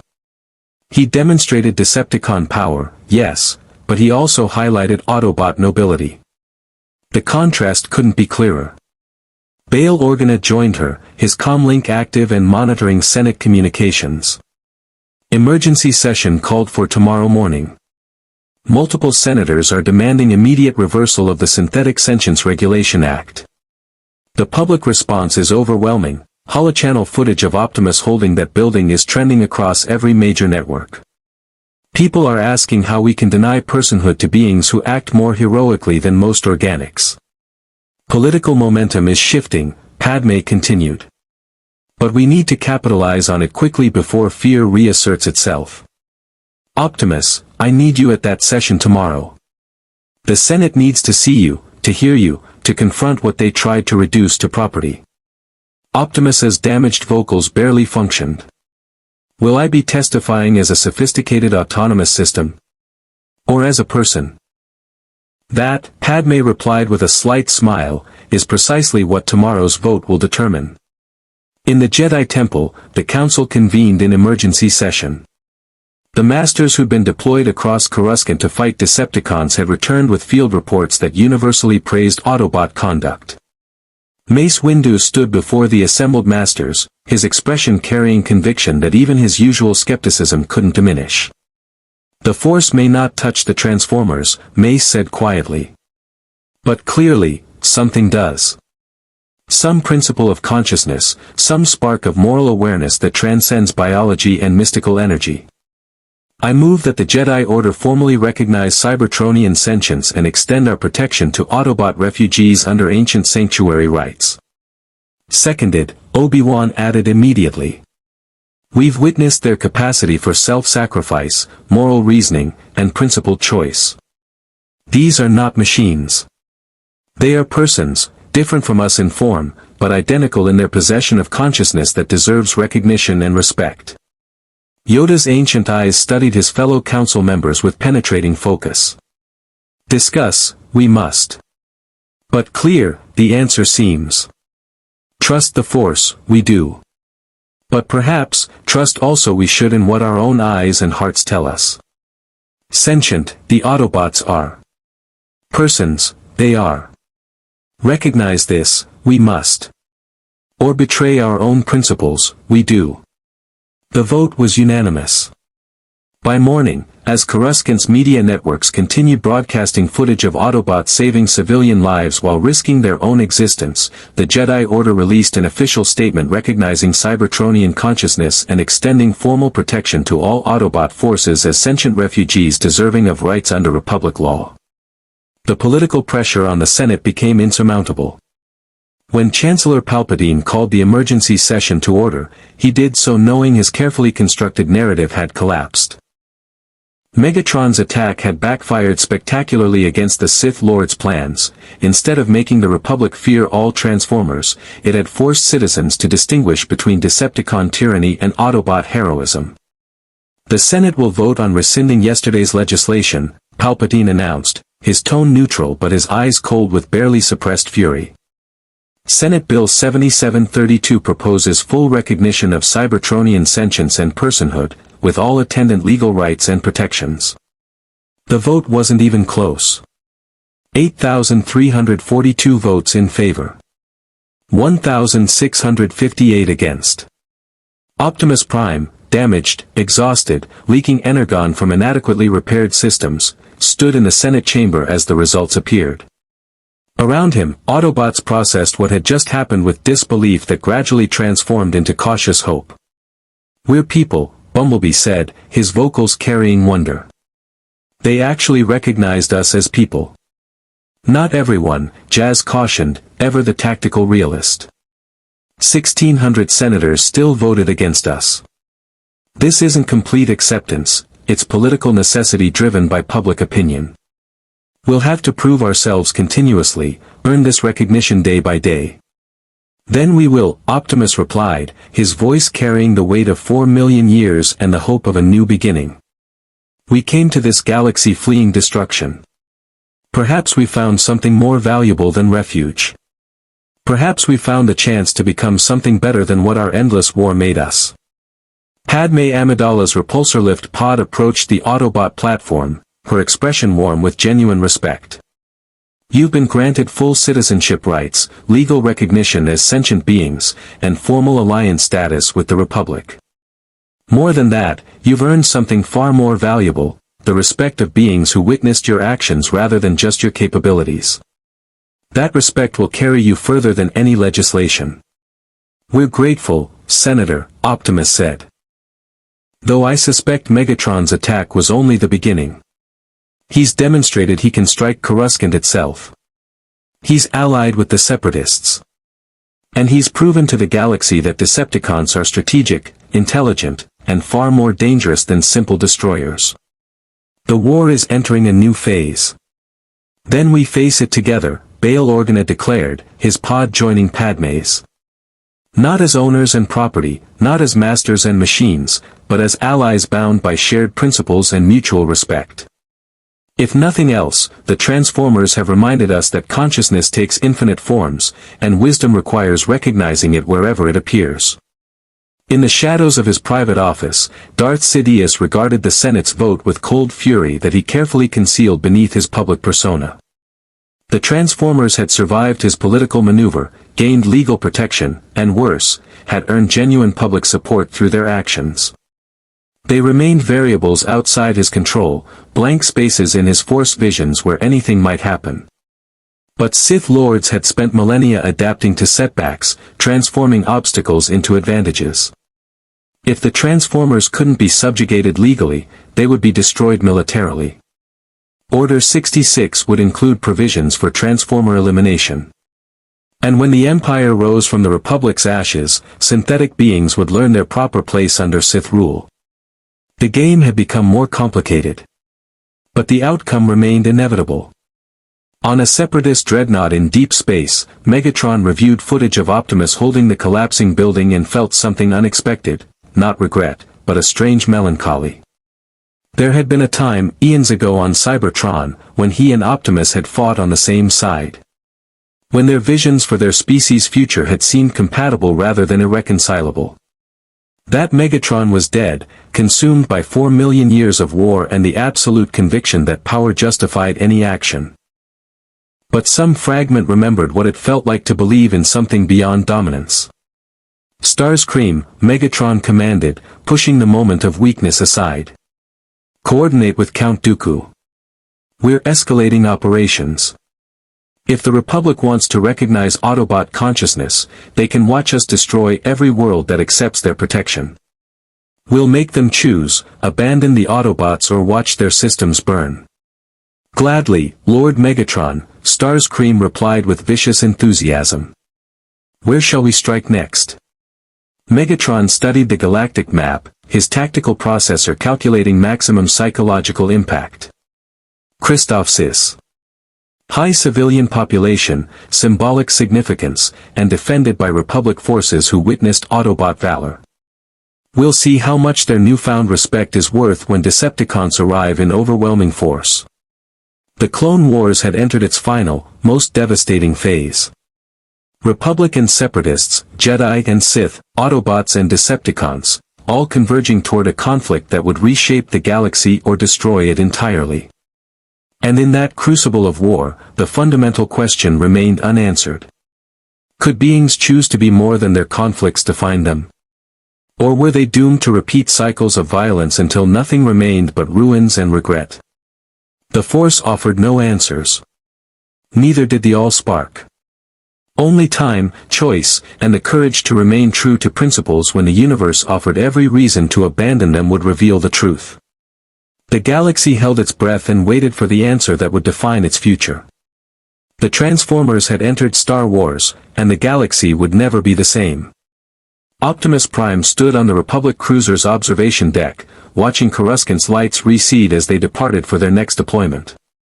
Beside him, Bumblebee and Jazz processed the extraordinary days they'd survived: persecution, combat, political struggle, and finally, recognition as sentient beings deserving of rights.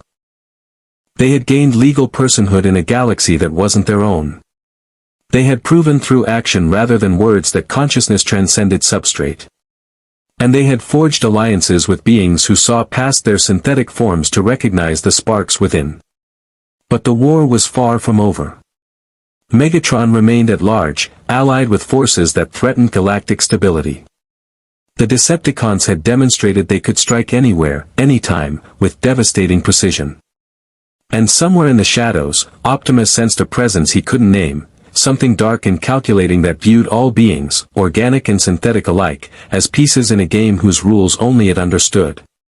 "Do you think we'll ever return to Cybertron?"